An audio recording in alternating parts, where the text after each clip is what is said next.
Hello to all you Wayward Witches out there. I hope you're doing well. And thank you for joining us for part 2 of my Scientology interview with the amazing Reg. So, as we're continuing on from the previous episode, we're going to skip a bit of the preamble and just dive right into it because we've got a lot to cover. Now, mate, so in our last episode, we had you at covering your childhood, seeing what you had actually been through that kind of led up to your introduction to Scientology. Yep. And you had not quite joined yet, but you were kind of dipping your toe, you were coming in and out, you'd done this communication course. I was doing the communication course, yep. Yep. So, when you were just starting to enter that, what did it kind of look like to you? Fucking amazing, yeah. I was enthralled because I had this downstairs in Sydney organisation. I had a big area down the very bottom and it was open. There was a lot of people coming in and out of the place, and really fascinated me too. Because one of the guys, I had these guys around the perimeter who would go ahead and actually give you an interview. People would pull you off the streets. You go in, you do your questionnaire, and then these people would go ahead and sit there and do your, what was called OCA, your Oxford Capacity Analysis Test. They go ahead and do your test. You see the advertisement for the free personality test? Yeah, well, it was basically you'd have somebody, there wasn't even advertising for it. It was just somebody out there body routing, just say, hey, can I ask you 3 questions? And that was the 3 questions I had before, you know. There's anything you'd like to have, what would you like to have? Or anything you'd like to do, what would you like to do? Or if there's anything you'd like to be, what would you like to be? I forget which order it was. Well, and once you answer them, he says, well, would you like to find out more? Come with me. Do you remember your answers? No. No.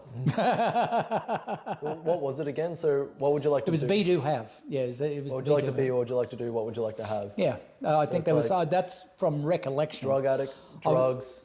I was already in there, you know, as I was drinking, I was smoking, yeah. Anyway. And women. Yeah. So I got pulled in and I did the questionnaire, went ahead, guy was, went through with the Dianetic stuff, and, you know, he was trying to sell me the book, and then they actually went ahead and bought one of their life improvement courses. And that's their introductory thing. It was like $25 and I had 40. I always remember, I always seem to have about $40, you know, and no place to live. And I ended up staying with this guy who'd gone ahead and, you know, done my OCA. His name is Gareth Hughes. And this is still roughly in the early 1980s? Yeah, this is sold in 17, 18, so it would have been 81. Yeah. 1981. Okay. Yep. That was in Sydney and Castlereagh Street. So anyway, got introduced to this communication course. It was like $25. I said, yep, mate, sounds good, I'll do it. And it was very good because it actually went ahead and showed you the communication formula, which is quite amazing. Sometimes my words would be a bit garbled, you know, it wasn't clear cut, you know, the intention was a bit off. And I found the communication course fucking amazing. And I was really thrilled about this. I was really gung-ho. What exactly did it cover that you found like helped you the most in it?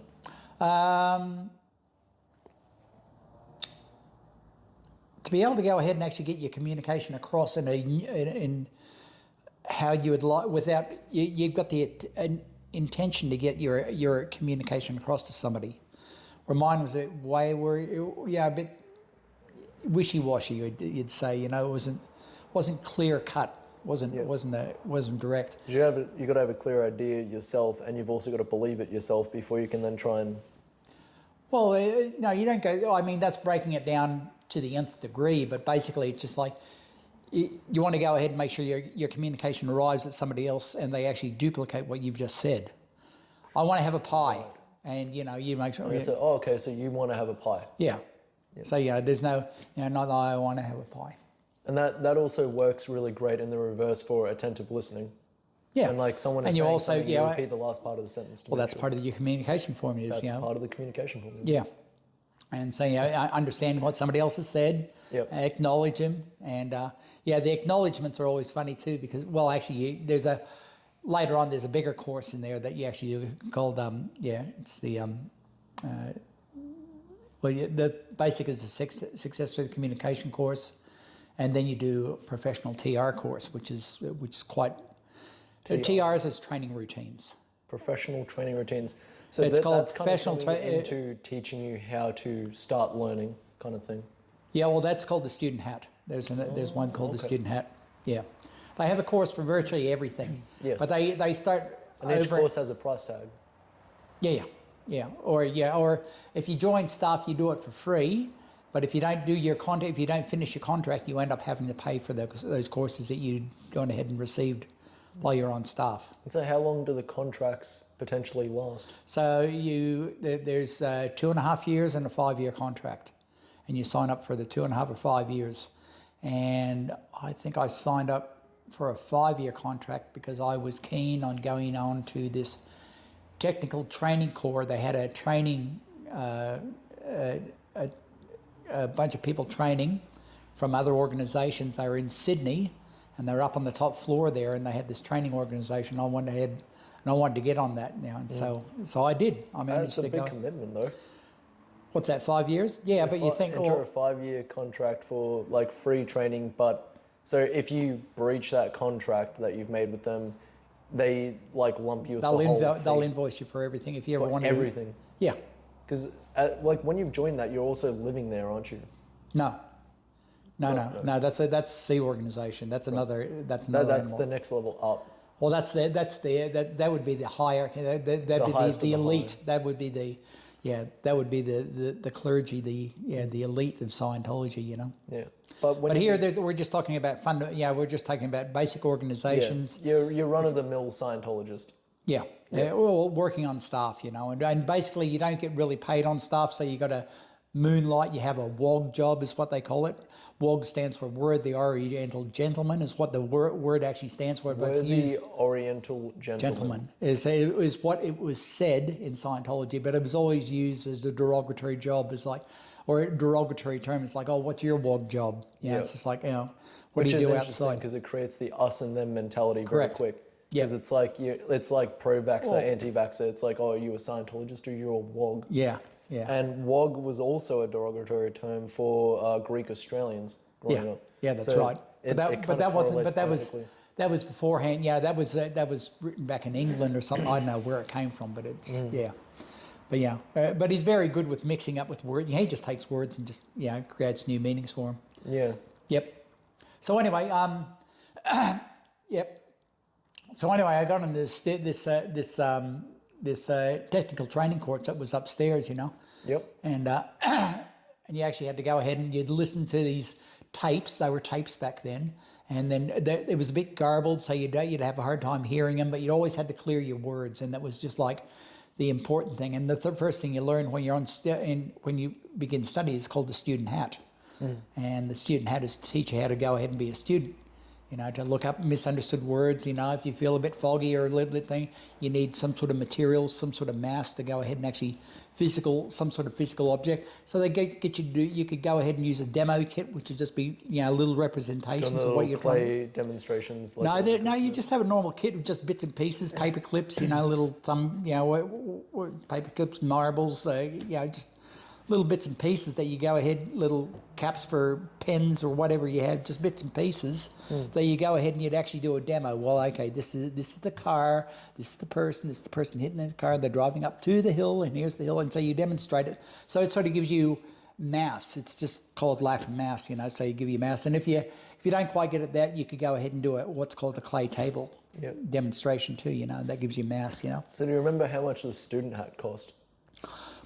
No idea. And also, so why do they call them student hats? Like that's because like each. Well, this is your hat. This is your hat. Is a hat. Yes. Essentially. Yeah. So your hat as a student. This is what this is grooved in. This is what mine's a dunce cap. Yeah. But so you're now kind of given this role. You're the student, and then what other kind of hats are there?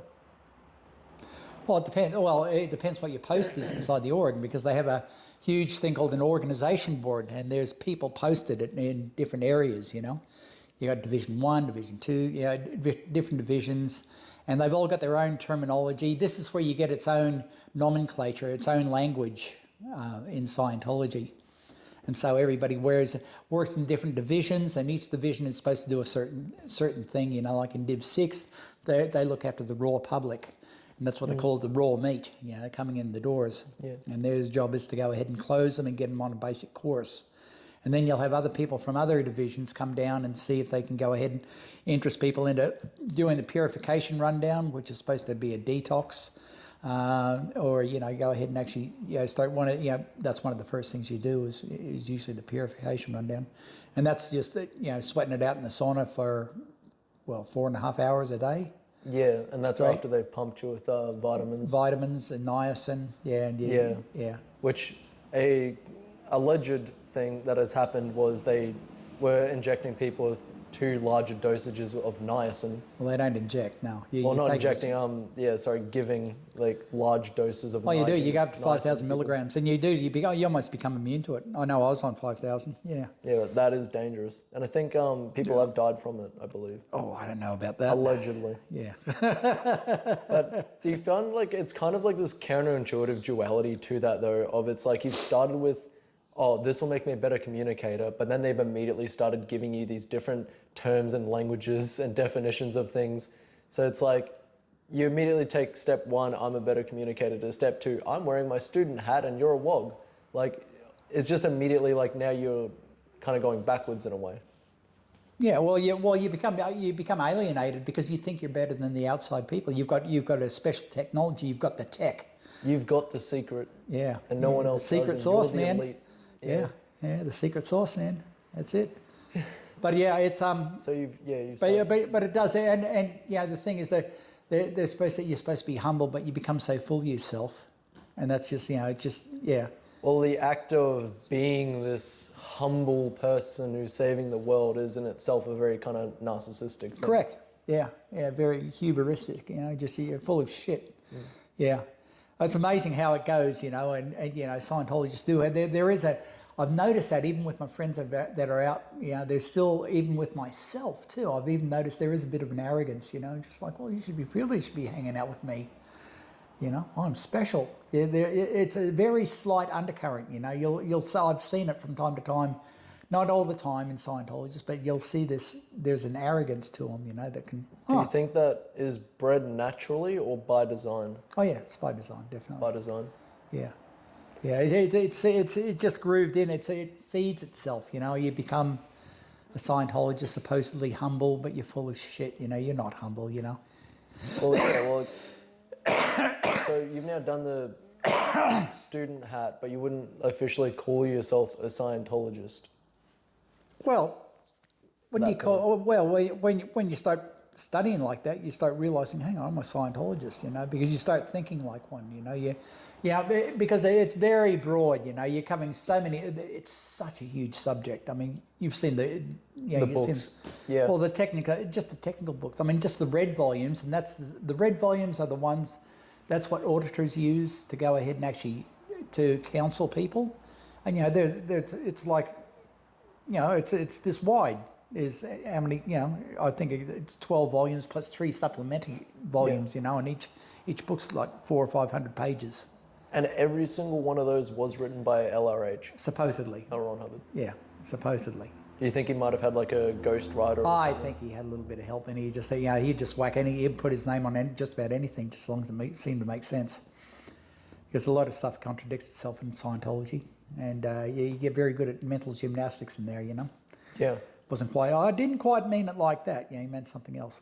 Yeah. But yeah, and then everything bases off, you know, there's a fundamental there. You know, you got your 8 dynamics. Now, dynamics are your urges towards life.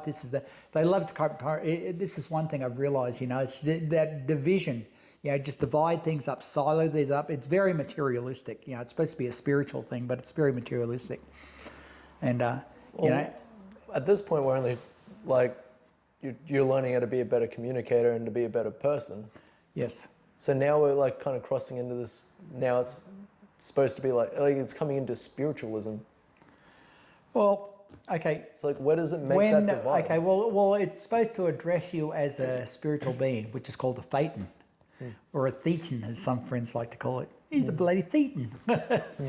Yeah. Because that is the interesting thing of it being Scientology. You think it's all supposed to just be like science. Well, science is the study of knowledge. It's supposed to be the ology is the study of and science. Yeah, is yeah. The definition is like supposedly studying how to learn or something like that. Knowing how to know. I think is that was the derivation of it. So then incorporating like a spiritual kind of side of things kind of feels like when you're looking for scientific evidence of a ghost kind of. Yeah, well, they address. I mean, most people agree that they're a spiritual being. I mean, would you think yourself as a spiritual being, or just a? Well, like I'm a big subscriber, especially from like the days like doing iBots and ghost hunting and stuff like that. That like we're more so just kind of connected to some sort of spiritual being. Great. Like collective unconscious kind of. Yeah, universal consciousness. But Some even people then, call it God. I'm subscribing to this concept that there is something greater than that's outside the physical universe. There you go. Yeah. So this is and that's basically Scientology says that's what it is, but everything is materialistic inside Scientology because it ends up, it's all about, Well, it's part of the cell. Like it's this like, oh, you don't need to worry about your materials and what you're doing with your physical body because you're a spiritual being anyway. That's right. Yeah. Yes. And it's just like, oh, don't worry about it. And you actually become blasé the way you treat the body. It's very interesting because I think, it's, I even know I was very, very casual about the way I treated my body. I was pretty rough on it. I mean, it was pretty rough. I said, I'll just make it keep on. You make things go right. There's another classic Scientology saying. Wasn't it KSW? Right. Keep Scientology working. Keep Scientology working. That's one of the biggest indoctrination. That's the first one. It's like a 7-page bulletin that you've got to go ahead and actually word clear and get checked out on.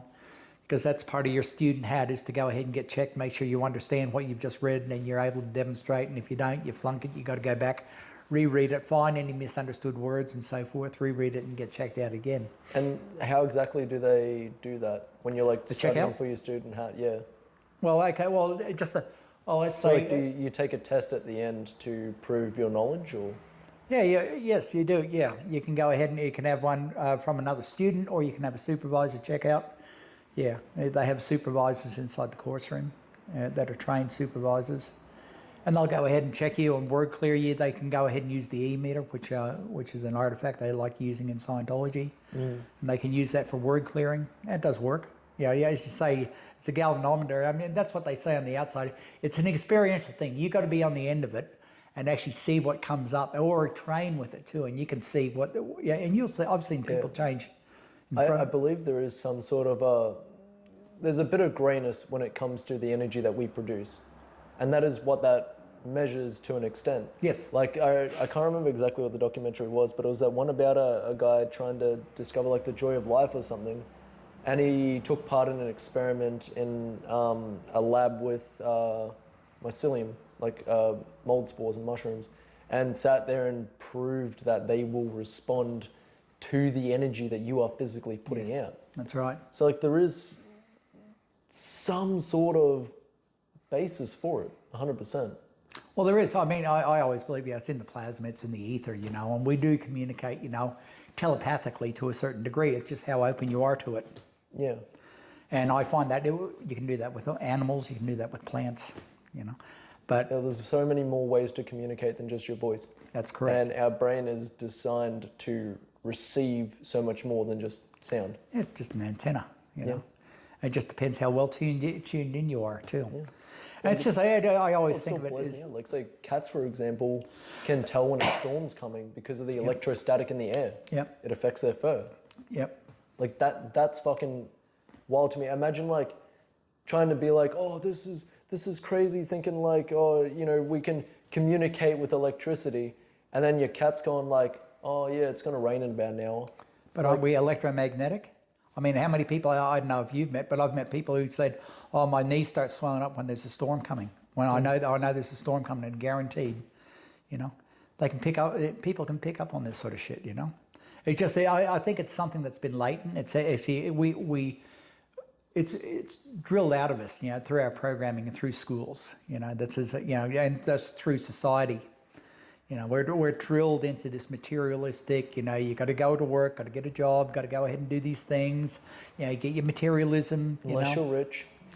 And even if you're rich, well, you just have bigger, nicer stuff. That's all. You know, you just have bigger, nicer stuff. But it's the same game, just on a richer level. Yeah. And then you don't have to stress about money so much, you know. But then again, you stress about losing your stuff, you know. I've seen rich people and quite psychotic, you know. So, yeah. So how does Scientology come into play when it comes to materialism? Well, they always said, well, that's part of your 8 dynamics. Yeah, okay, let's go over the dynamics. Okay. So these are like, I've seen these at the start of that's at the start of Dianetics, I think, in the it's on the front of the book, I'm pretty sure. The inner part of the front. Right. Like the first thing you see is those 8 dynamics. Yeah, I know it's one of the basic things. One of the first things you cover when you first introduce to Scientology. You know, there's communication, the breakdown of what's the basis of a human. You know, you got this is the urges towards survival in these different ways. You know, your urge towards survival for yourself, the way you look after yourself, the way you look after your own materials, you know, the stuff in your own immediate environment. You got what's called the second dynamic, and that's it. That can be your partner, your kids, you know, or your immediate, I just call it your immediate family. Then you got your groups, you know, which could be, you know, doesn't matter what you're into, you know, you could be a tennis club, you know, your football, or you got your fucking gaming, your social groups, you know. Fourth is supposed to be mankind. That's human, all humans as general. There's a survival as a human race. As a species, okay. Yeah. Fifth is the animal kingdom. That's virtually all living, virtually everything that lives, and that includes plants too, you know. Yeah. All animals and plants. Six is the material universe. That's all this physical stuff that we've actually supposedly not alive. Yeah. It's alive to a degree, I say, but you know that's it. Yeah, but we do survive through the physical universe, you know. Okay. Seventh is supposed to be the spiritual side of you. We survive as a spirit, or as a spiritual entities, or towards a spiritual thing. And the eighth dynamic is, they call it infinity or God, which is sort of like, it's never quite described really well. It's your interpretation of whatever you think infinity or the cosmic, you know, whatever it could be, universal consciousness, or however you want to see it. I see. And like, these are the breakdowns of an individual. From like 1 is most important down to 8 is, or... Well, they always say, okay, when you're making a decision, you've got to look what's good for the best, for the way you judge something, if it's good or bad, is the greatest good for the greatest number of dynamics. Does this assist? Right, because that was going to be the next question, is like what is its intended purpose? So like when you are making judgment calls and stuff, you are referring to these 8 dynamics to decide its benefit, essentially. Okay. But see, but the thing is, you're passing judgment too now. You know, and then once you start passing judgment on everything, you start falling into a hole of where you're judging things or not accepting as things are. Making things, well, that person's not as good as this, or that should be fixed. Or you're looking for things that are out that should be fixed, that you think. And once you start doing that, you end up, you're always trying to fix things. Yes. And so if you're always trying to fix it, how can you enjoy moments when instead of just being there and just enjoying what's in front of you? Yeah. Because you're too busy. Oh no, this isn't right. I've got to fix it. You know. Because you become it's this bloody duality that we actually live with. You know, it's just like. But when you're non-duality, it's just like, oh, I just see things as they are, and they just accept them as they are. You know, it's just like, Yeah. And you make your decision. You know, it's just like, I'd rather see things as they are instead of think, oh no, that does need a lick of paint on that door over there or something like that, or they should and fix you're something. not sitting there just going, holy fuck, I have a door. Yeah. That's incredible. I love doing that. I'll sit in my backyard and just go, I have a fucking tree. Yeah. Like, I have a tree in my backyard. This thing's 50 years old. I have a fucking tree. Yeah. Because I will get caught up and they're like, oh, but I need to like trim the branches and that. Yeah. One thing I always love thinking about then is I go, does the tree know that I have it? I don't think the tree cares. And it's sometimes it's good to feel like a tree. Like a tree does not introspect. And trees are quite amazing, man. I have had pretty good experiences with trees, especially on doing a ceremony. Yeah. On the ayahuasca. That's Yeah. One good advice that I always love giving to people who like always will sit there and kind of do that, but to themselves, where they keep thinking they're broken. They always like, you know, like, oh, like there's no point in trying. I don't deserve anything. Like I'm broken after all this. I'm too damaged. And I say, well, like the first best thing you can do to fix yourself if you're broken is to remember that you are not broken in the first place. It's understand that you are simply as you were meant to be right now. And everything else that happens in the future is not dictated by the past, but dictated by your next decision in the present. And that definitely helps a lot of people. Yeah, yeah. Well, you know, this is all part of the programming too. You know, just like, you know, you're not good enough, or you know, it's been passed down either through generations. You know, you can have ancestral trauma, and there's all sorts of traumas and stuff like that. But when you can go ahead and actually do proper shadow work, and this is a good thing I think about Scientology, because it is trying to go ahead and alleviate negative charge, and it does to a degree. But you know, but how much does it actually work? You know, in the gist of things. Look, and at the same time, it feels like it creates a lot more specifically to then sell you further solutions. Well, you're on this never-ending cycle that you're always paying money no matter what. You know, you've got to always do your next step. What's your next step on the bridge? So you're always looking at this future. I'm not finished this yet. I'm always about to do this. I'm saving up, I'm going to do this, or I'm finding money to do this next step. And so you're not enjoying your accomplishment that you've just made. No, you never have any time for that. Looking at the next one that you've now got to purchase and then use. Yeah, because they said, oh, you might slip back into that reactive mind type thing, you know. Then here's the other part of Scientology, because you've got your analytical mind, which is what we think logically, and then you've got this reactive mind, which is a bit of subconscious, but, you know, it's a stimulus response. You know, that can be sometimes off the handle. You know, when people flip out and they start doing their fucking spazzy shit, you know, they're in Scientology, they've keyed into the reactive mind, you know. And this is the thing that Scientology is here to go ahead and alleviate, you know. So I went through and I became clear, and apparently I don't have a reactive mind. Oh, okay, supposedly. So yeah, you reached this level of clear that they talk about. Yeah, yeah. And how far from the student hat was it to get to there? Well, the student hat is a different part of the bridge, because you've got two sides of the bridge. Oh, okay. You actually need that. You know, this is the bridge to total freedom. Correct. Yeah, right. You've got a training side, which is where you train, so you can go ahead and counsel people, and each one has a specific thing that you can go ahead and be a counselor for. And then the other side is what you get counseled on. You know, they're sort of going up in the same way, but training gives you supposedly gives you the understanding on those levels, supposedly. So I suppose you'd equate that to doing religious studies to become a preacher. Yeah, but this one here is a lot more specific. It's the courses are very intense, you know. I mean, you're really under the pump, and it pushes. Yeah, you're in there, you're deep. You know, you'll be studying.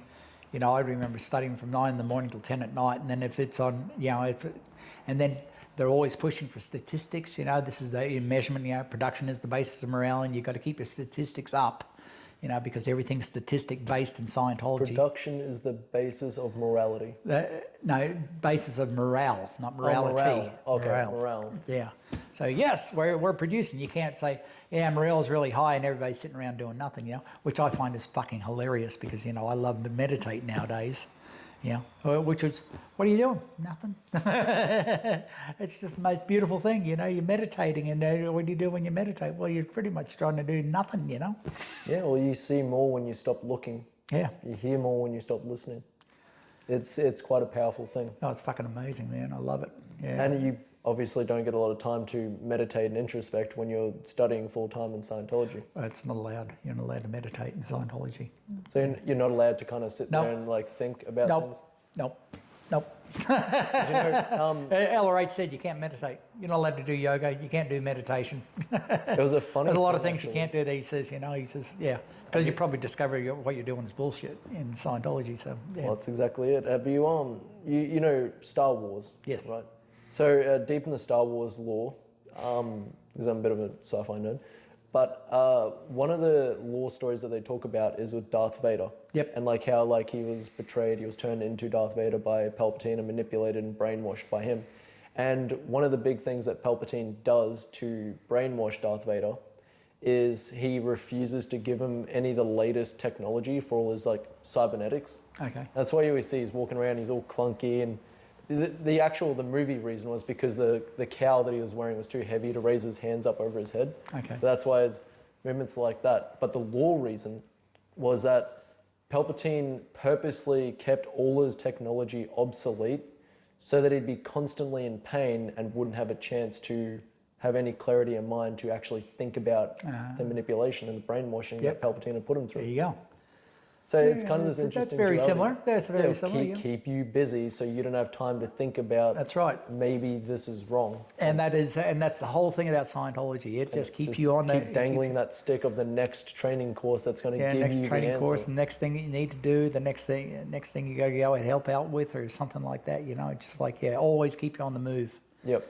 Yeah, you never see a dedicated Scientologist just sitting around doing nothing. And society does that as well. Like they are constantly trying to drive the next big fight, the next big war that we have happening, or the next big political debate, so that we don't sit there and stop and think and go, well, hold on, why the fuck what is this? why are we fighting each other in the first place? It's one big show, man. Yeah, it's crazy.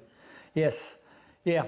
But anyway, getting back into Scientology, when we go through, you got these basic fundamentals. So you're moving up the bridge, you do your purification rundown. That's supposed to go ahead and actually alleviate any toxins that have been stuck into your system, and allows you to have a clear mind so you can go ahead and actually start doing things like the student hat.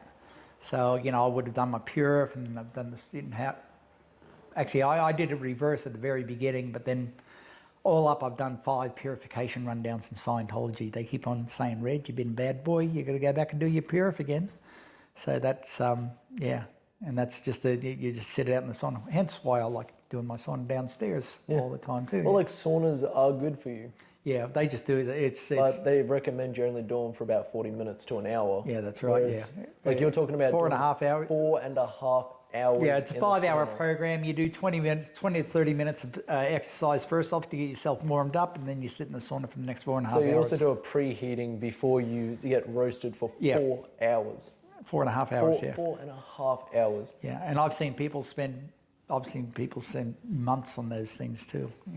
Just because the end of the day, when you're finished, and you say, "Yep, I'm done." This is where you go ahead. So what happens though if you refuse?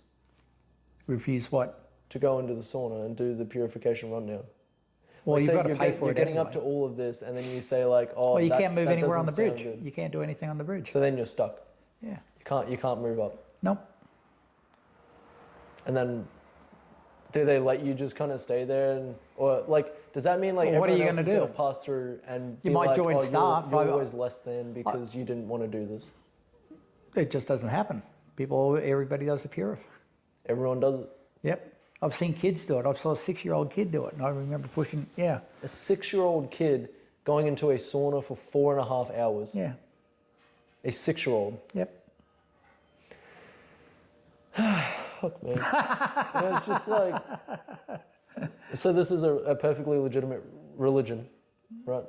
No, it's not perfectly legitimate. It's a crime. Well, in the eyes of the government, it's perfectly legitimate. It's religion. not even in the eyes of the government, man. They just held government to fucking ransom, where they just said, right, you accept this as religion, or we'll just. You heard about how they got the religious. Because I know they had it, they lost it, then they did the big kind of infiltration of the American government and regained it after, because they kind of also collected fuck tons of. They were doing civil suits against all these tax guys. They had like 2,500 bloody civil suits against tax agents or some government agents. I forget what the story was, and they said, "Look, we'll drop this if you guys go ahead and actually, this is, with the IRS." And they said, "Look, we'll drop this if you actually recognise this as a religion." And they said, "Hands up!" Finally, they just said, "We recognise you." Very manipulative. Yeah. Scientology manipulative? Nah. These same guys that have you in a sauna for 4.5 hours and have you sitting there slowly changing your language, so that you can isolate yourself from the rest of the world.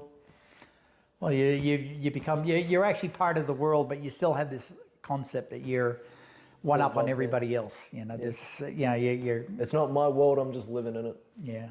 It's just like, and your idea of helping other people is by helping yourself. You know, once you improve, you can help others, supposedly. You know, which is actually kind of is how it works normally in life. If you can go ahead and get rid of your trauma, you're a lot more beneficial to other people. You know, if you can, to help other people out in any way, shape, or form. That's exactly it. But and I say this for all types of religion, is like, it's good to have that kind of spirituality, but you can do it at home for free. Yeah, it doesn't have to cost you money, but It doesn't have to cost you money, and you don't necessarily need to follow someone's book, someone's preaching, someone's teaching. Like, it's the most dangerous thing I've always found about any organized religion, especially like Christianity and Catholicism, is they took God from here. When they said God is everywhere, God is within us, God is in the trees, God is in the lands. They took that and then they moved him up here and put a preacher in the middle. And then they started saying, oh, you can only really get to God through the preacher. Yeah, or it's an exterior point of view. You know, we've been sold that everything is to get enlightenment is from the outside, but it actually, you got to learn how to look in. It's always from within. Yeah, that's the bottom line, and that's the actual and that's the bait and switch that's been led all the way through history and life. You know, it's just And it's the same for everything. with Scientology of this, like, Scientology's the same game. You know, it's just actually, you know, you've got all these problems and the answer's in this book, and you got to do our courses. Yeah. And those will cost money, and we won't pay tax on them. Yeah. But because that's the other thing is, like, when it comes to tax, like, you have to, if you are, because the way Scientology puts it is like, oh, you didn't pay for this service, you made a donation. Yeah. But you made a donation and received something for it. So that means at the very least the people who are donating to Scientology, because they're receiving something for it, need to pay taxes on that donation. Like, they can't claim that donation as a tax deduction, essentially. No, unless you got a pretty good accountant. I was gonna say, I don't really know how taxes work. Yeah. But so there's some place I have seen some people claim. Mate, look, it's a whole. That tax thing's a whole different genre too. That's something totally.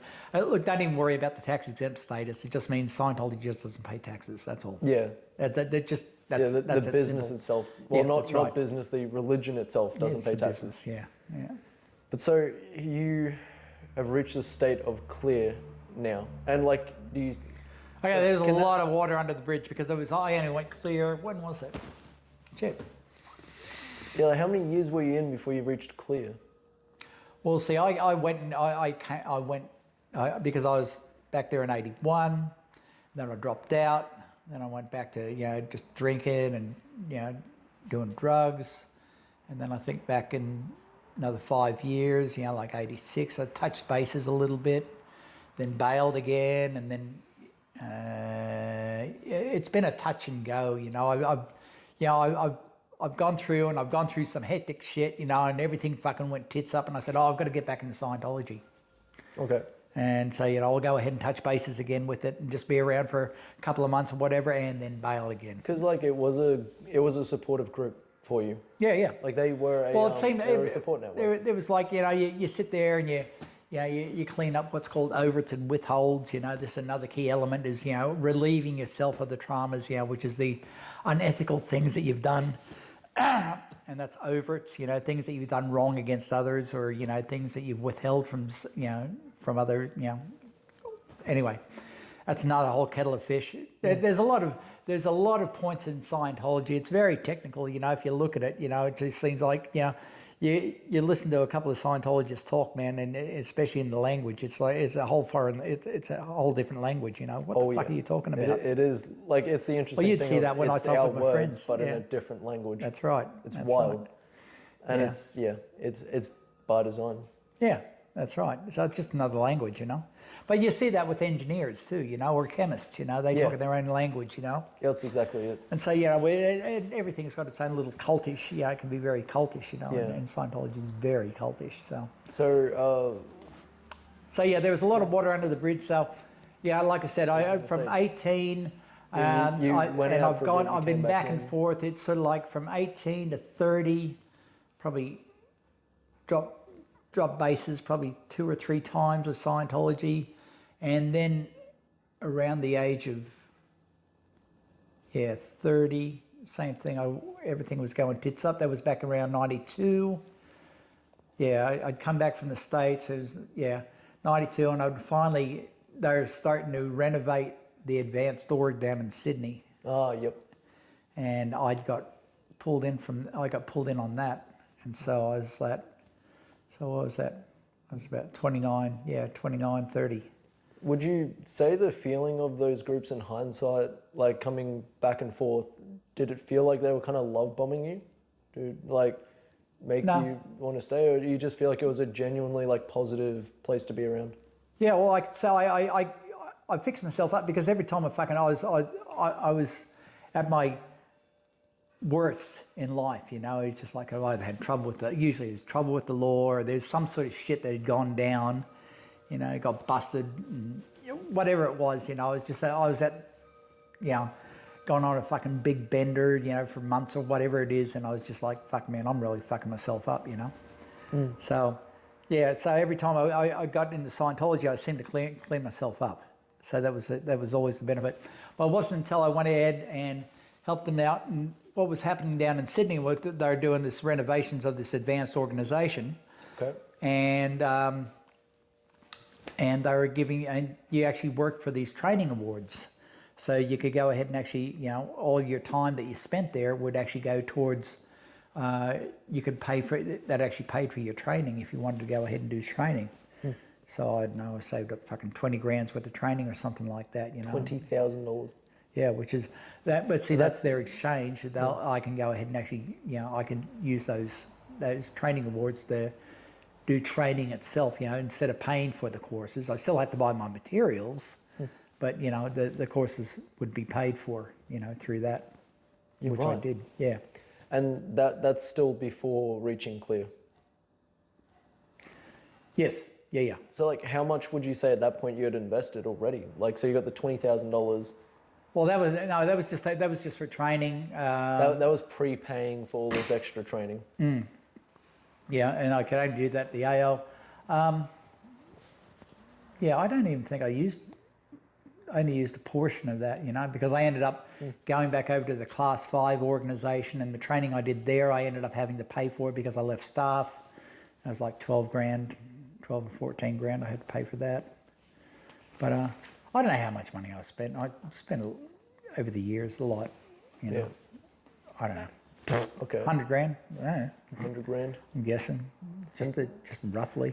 So when about... A lot of time. But it was good. I still enjoyed it, because you're in there with people with purpose, And the kids were growing up, they went to a Scientology school, and we had Scientology friends, and, and there was a bunch of us that made sure the kids were out doing things, like they're playing cricket and football and doing nippers and all that shit. Should state as well, so at this point you had also met your girlfriend turned to wife and then had kids at this point. So that was in between the kind of 20 and 30. Oh, I met her when I was 30. Yes, that would have been in 93, 94 is when I met Greta. Yeah, 94, because she fell pregnant long after we got together. Yeah, so that was probably within a year. 97. And 96. Nisha was born in 95. 95. Oh, Yeah. okay. So she's 30 now. Yep. Yeah. Right.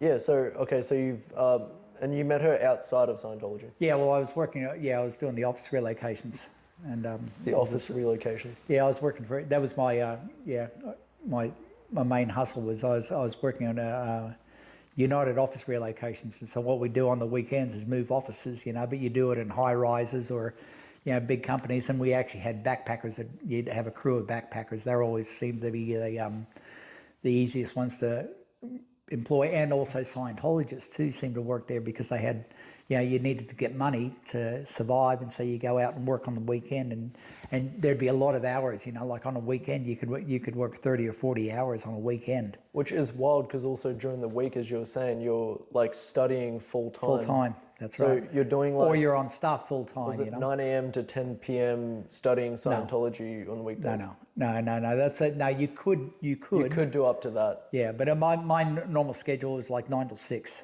Yeah, when I was on Nine to six. 9 to 6 because I Scientology still had the kids too. on weekdays. Yeah. And then On the on weekends weekends you're working.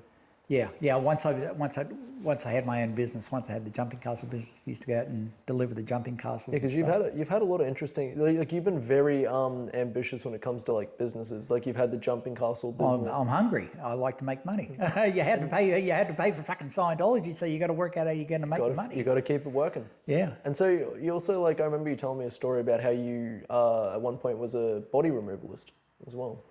Oh yeah, that was Like, was that working up for the coroner's office? Yeah, subcontracting with the coroner. That was only for a couple of weeks, a few weeks, but anyway, that was just an odd. Yeah. It was always a lot easier in the 90s to like kind of just like jump in and do all these different things. Yeah, that was over in the States. Yeah. Yeah. And so you are now like kind of working you're creating your own businesses as well. You've got a wife and kids. Yeah, so I started really working for myself. I worked for others until my early 30s. So it would have been 96, 97, I think I started. That's when I started with the jumping castles. Yeah. And that's when I started getting the flavor for my own. Yeah, so I would have been in my mid-30s then. Yeah. Yeah.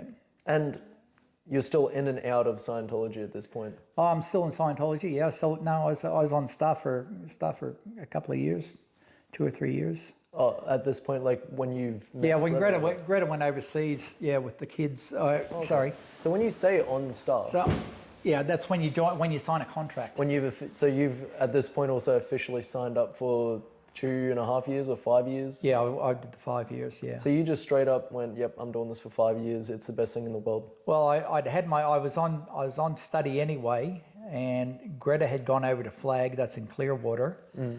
I had the kids. Zoot was 6 months old, and Nish was just about 3. And so I had the 2 kids, and then I had a pretty big place over down at Bondi Beach. It was a big old house, and there was 3 flats, and I had 2 of the flats. And so me and the kids lived upstairs, and then there was a girl a couple of girls that lived downstairs. It was madness, and then we had backpackers there, and anyway, It sounds like a good life. It was Like pretty this fucking this full day on. and age, that sounds absolutely insane. To be like, you went from like kind of 18-year-old, kind of forgotten, kind of head full of traumas, on drugs, off drugs, and then bang, 10 years time, you own 2 flats and you No, I didn't own. I was just renting. Oh, you're just renting them. Oh, okay. Yeah. Right. Yeah, okay.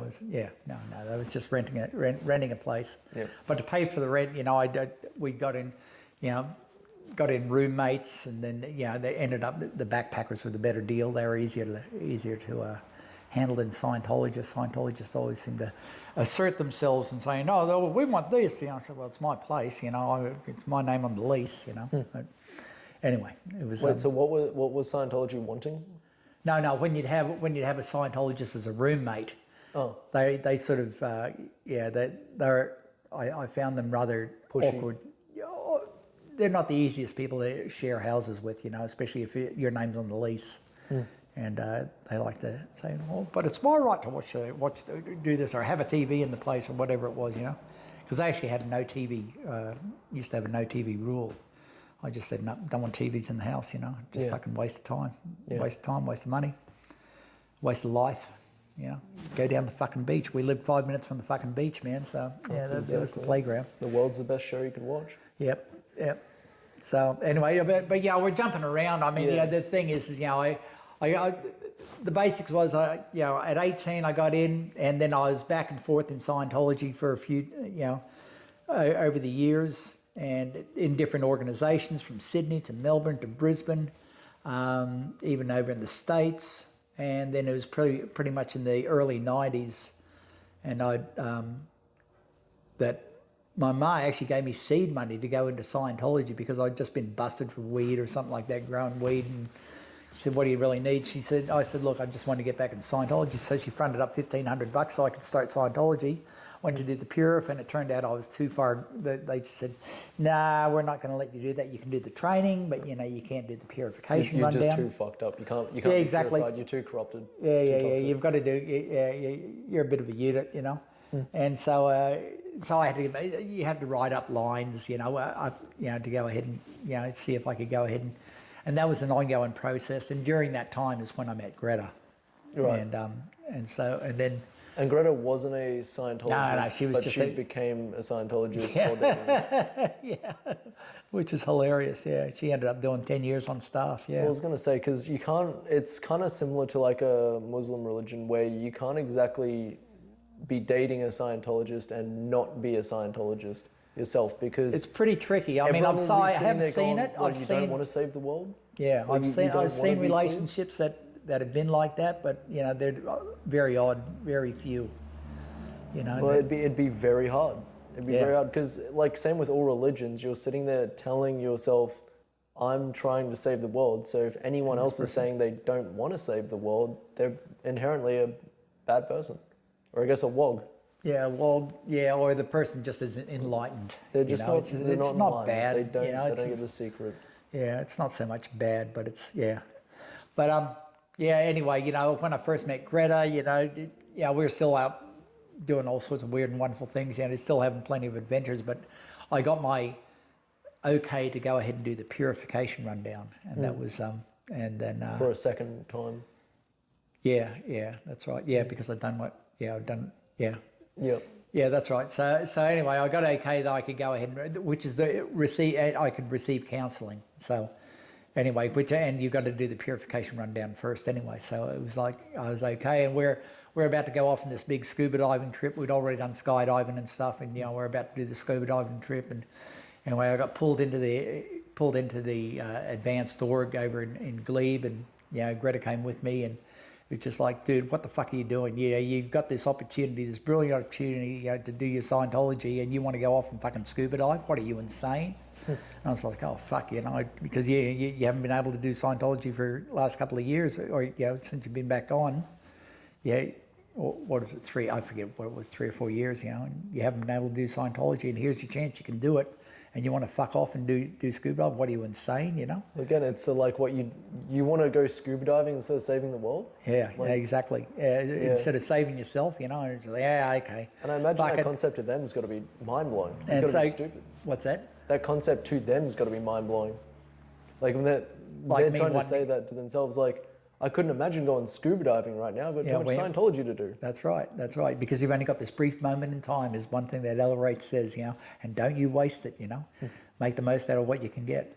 That's actually written in one of the, that used to be written on one of the walls. Don't you waste it, but also spend all of it studying Scientology and giving me money. But don't waste it. Yeah.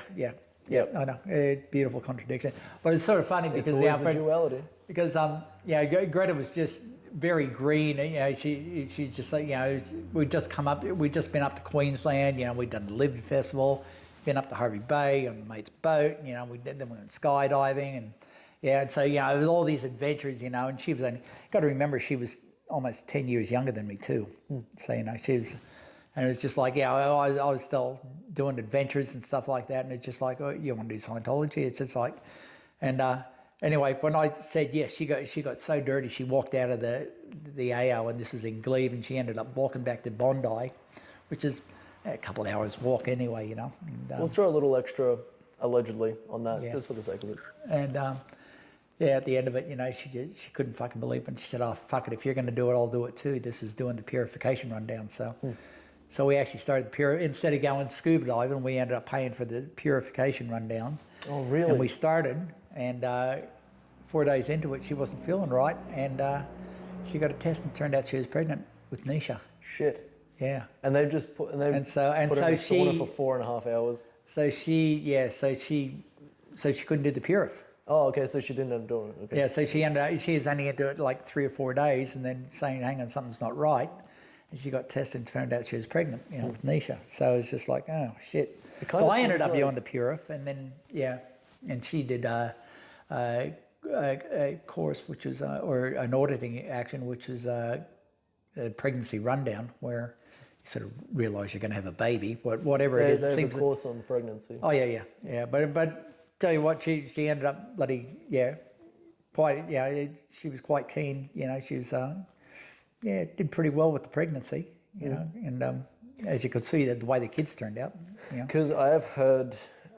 allegedly, there's this thing about What of allegedly? it's going to be the magic word of the day. Allegedly. I did hear a story about like how they say that because of like the concept of like engrams being created, like we talked about in part 1, available on Spotify, that you can also get an engram in utero. Yep. So to prevent that, You're not supposed to have sex, and we failed miserably at that. I was so fucked up, man. I was just a horn dog, man. I was a bad boy, you know. And it's, so, well, it's human the nature. good thing is It's inevitable. And the thing I said, well, we can always audit it out later, can't we? You know. Could always edit it out later. Evil motherfucker, you know. So I just used to love banging her. She was great, man. What, is it true the kind of practices they say to try and avoid You try not to go ahead and have sex because it does. You can bang. They try and it's stop said, you from yeah, having it's sex. like a And kid when you being. do get pregnant, you need to try and like give birth like in the most optimal silent way to not risk creating engrams. Like I remember that's one of right. the examples they were saying is like a woman saying No like talking. I'm so blocked up and I'm so stuffed up, like trying to like give birth, and the kid comes I out with a can't runny do it. nose. I can't do it. There's a command that that's supposed to be implanted in the reactive mind, you know. And that's going to create an engram that's going to fuck up the kid. So you think, you know. So you think, Yeah. could you reverse that and weaponize it and be like, you're going to be the president, and like make a kid like successful? Yeah, it's called black Dianetics. Yeah. Black Dianetics. Yeah, you can do that. That on sounds people. interesting. Yeah, you can beat somebody up. I did that on a person once, beat him up, and I don't know what the fuck I said to him, but I remember I said, I'll fucking implant this motherfucker, you know? Huh. Yeah. But I knew I wasn't evil. I can be evil, so I'm okay with that, you know. I've got no problems with that. That's just a part of my, I understand a lot about myself nowadays, so. And even back then, I knew, just like, well, I try to be good most of the time, but when I want to be evil, I can be very, very fucking evil. We're humans. We're designed to be fallible. God made us like this. It's all part of the game, man. Yeah. So, does that hypothetically mean though that you can kind of talk yourself into believing that whenever you fucked up, not to get too Freudian, but you can say like, oh, it's all my mum's fault. Like fuck. My mum actually was talking about getting medication, like a dermal tap or something, when she was giving birth, and that's why I'm addicted to drugs. Yeah. You could say, you'll blame. Yeah, you're good at putting your cause elsewhere, which is just another form of victimhood. Never tell a Scientologist that though. No. Every That's time the you one point thing a you finger can't and be. blame, you got 3 more pointing back at you. Yeah, but you can never. Being a victim is one of the out points in Scientology. Oh, you're just being a victim, but then you find out Scientologists are quite often victims of the whole world. Well, and they're also a victim of Scientology. That's right. They got manipulated into doing this. Yeah, they think that. But you also had the idea that, what do you mean? I've got fucking free will. But then again, we do the same out here too, and we're fucking programmed to the fucking hilt. We think we've got free will. Yeah. So they're a victim trying to help victims, but also being victim of a system that says they're victimized by society. There you go. You got it. Yes. Yeah. Gotta love life. So it kind of seems like also the fun duality of like it's, because I always equate kind of like religious beliefs when they are in this kind of high controlling level as an abusive relationship or a toxic relationship. So you're kind of in this like healthy relationship and toxic relationship at the same time. Yeah. How did they kind of communicate to each other? Like how much place does Scientology take in your relationship with Greta at that point? Oh, quite a lot. Yeah, because Greta used to write me up quite a lot. They have these things called KRs, which is what do you mean write you up? Yeah, knowledge report. It means she dobs you in. You get dobbed in. It's kind of like a confessional to a. No. A confessional means I go ahead and dob myself in. Oh, true. That's a confessional. But so she confessed. No, to she them about goes you. ahead and she just says, Reggie's been a bad boy again. He's been out, he's been drinking again. He fucking drove home drunk, or he fucking went ahead and he got in a fight, or he did this or something like that. It's just like, oh, for fuck's sake. And so this isn't like It was offhandedly non-going. It was talking to like Scientologist friends. This is an official institutionalized thing. Yeah. A knowledge report. Yeah. And so, but then again, you could also get commendations too. Now, commendations are reports saying, oh, he helped out. He went ahead and helped out the school. He put in some shelving. He did this. He did that. He's gone ahead and he's taken the kids out to the one place here or something like that. Someone to write a commendation. So I used to have all these commendations. I used to work for commendations to outweigh all the KRs that I used to get. The Catholic approach. So it's sort of like, but the write-ups are always there. You look in your ethics files, you'd have these ethics files, and my ethics files is pretty fat, And so I was always in trouble, But, And because this is where it gets a bit complicated, especially with auditing in the e-meter. Yep. Are you allowed to not write up knowledge reports on your partner's behavior? No, well, actually, the way it goes is you're as guilty of the crime that the person committed. You too will be committed. You'll be as guilty if you don't write it up. They say that the penalty for, the penalty is just as bad for you for not writing it up. So you're encouraged to go ahead and write it up. So what's the penalties? Oh, it varies. It depends. You've got to go ahead and make amends in some way, shape, or form, and you work it out yourself. You got to say, I've done something good for I've done something good inside the Scientologists. I've done this. I forget what I used to do. Like you're being told to report your partner's behavior under threat of penalty. Yeah. Right. And I never did it. Right. Cool. Rarely. Awesome. Yeah. Right. Poor old Greta, she reported me a lot.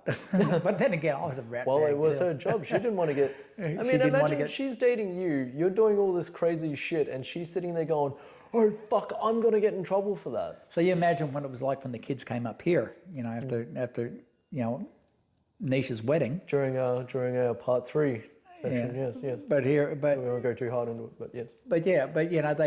But they had to look at my computer and find out here I am looking at this anti-Scientology material, And a lot of porn. And it's just like, well, they would have been okay with that. The Yeah, they porn's would have fine. get The it. porn's okay. But goddamn, all this, people, the naysayers, you're listening to suppressive people who are against Scientology.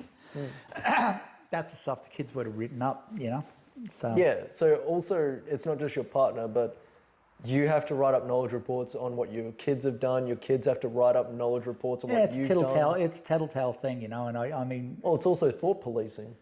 Yeah. Well, it's almost kind of well, policing. make, oh God, if I don't do it, if I do this, I'll get in trouble. Yeah, you're governing yourself, Yeah, it's like in Catholicism, they have like the cardinal sin and this idea of like, one of the cardinal sins that permanently like damns you to hell for the rest of eternity is questioning the existence of God. Yeah.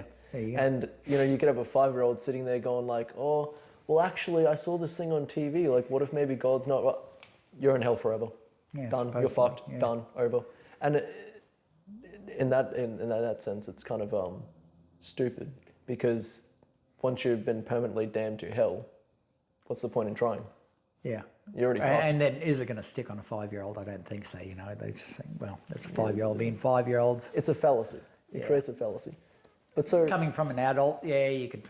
But it depends how well the indoctrination is in on you. Yeah. But also, so they're expecting people to make these mistakes and do these human things and have good and bad knowledge reports. And so, how do they? Well, a knowledge report is usually negative.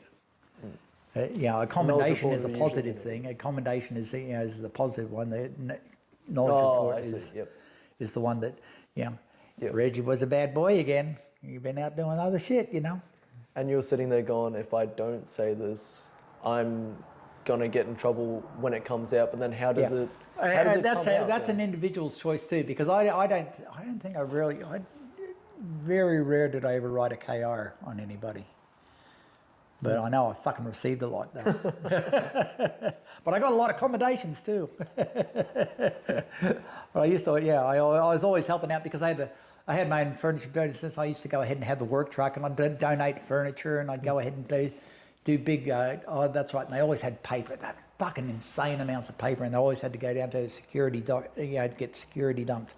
And so I'd go ahead and, take it down to the shredders, a truckload of fucking paperwork and make sure it all got fucking shredded. So, that was my good deed. And so I'd get a commendation for that. So, my commendations would outweigh my KRs. So you give me a little bit of grace. Anyway, it's a fucking weird game, man. I tell you, it's one of those things. It's an experiential thing. You can only hear about it from the outside. It's like me trying to describe to you how great skydiving is, and all you could imagine is, I wouldn't want to jump out of a fucking plane, or you wouldn't know what it's like to jump out, from 10,000 feet. It'd be like, what the fuck, this is insane, with the fucking wind blowing, just, mouth coming out like that. And your balls are fucking shrinking up, because you don't have balls, you have discs because the fucking straps wrap around right against your balls. But the fucking sensation, oh my fucking God, this is insane. Going down the side of a cloud, it's like going down the side of a mountain. But it's an experiential thing. Yeah. And Scientology is like that too. And it's all just gone so fast, but also partly by design so that you don't have a chance to stop and think about whether or not you should or shouldn't be doing this. Yeah, you don't really, your time is very limited in Scientology, like you're trying to get time off and Yeah, so you've now had the kids. This is 1995. So 95 we had Nisha, and then 98 you've had Zoot. Yeah, Zoot was born in March 98. So like speaking of finding time, are you still doing just full-time Scientology through all of this? And Greta's at one point during gone that off time, the flag, so you're also raising kids by yourself, doing Scientology and trying to find work to support yourselves? No, I always had work. Because one thing I always said, if I'm going to be in there, I'm not going to be fucking poor, because you'd see some people in there poor as fucking shit, just like, what the fuck are you doing, Because it's also contradictory, because isn't Scientology supposed to make you rich? Like it's supposed to teach you how to make money. You're supposed to, supposedly, you've got the green balls, you're not, you're just not applying the tech correctly, are you? That's why you're poor. It always comes back onto you. Yes. Well, the reason you're poor is because you're fucking not applying the tech correctly. Yeah.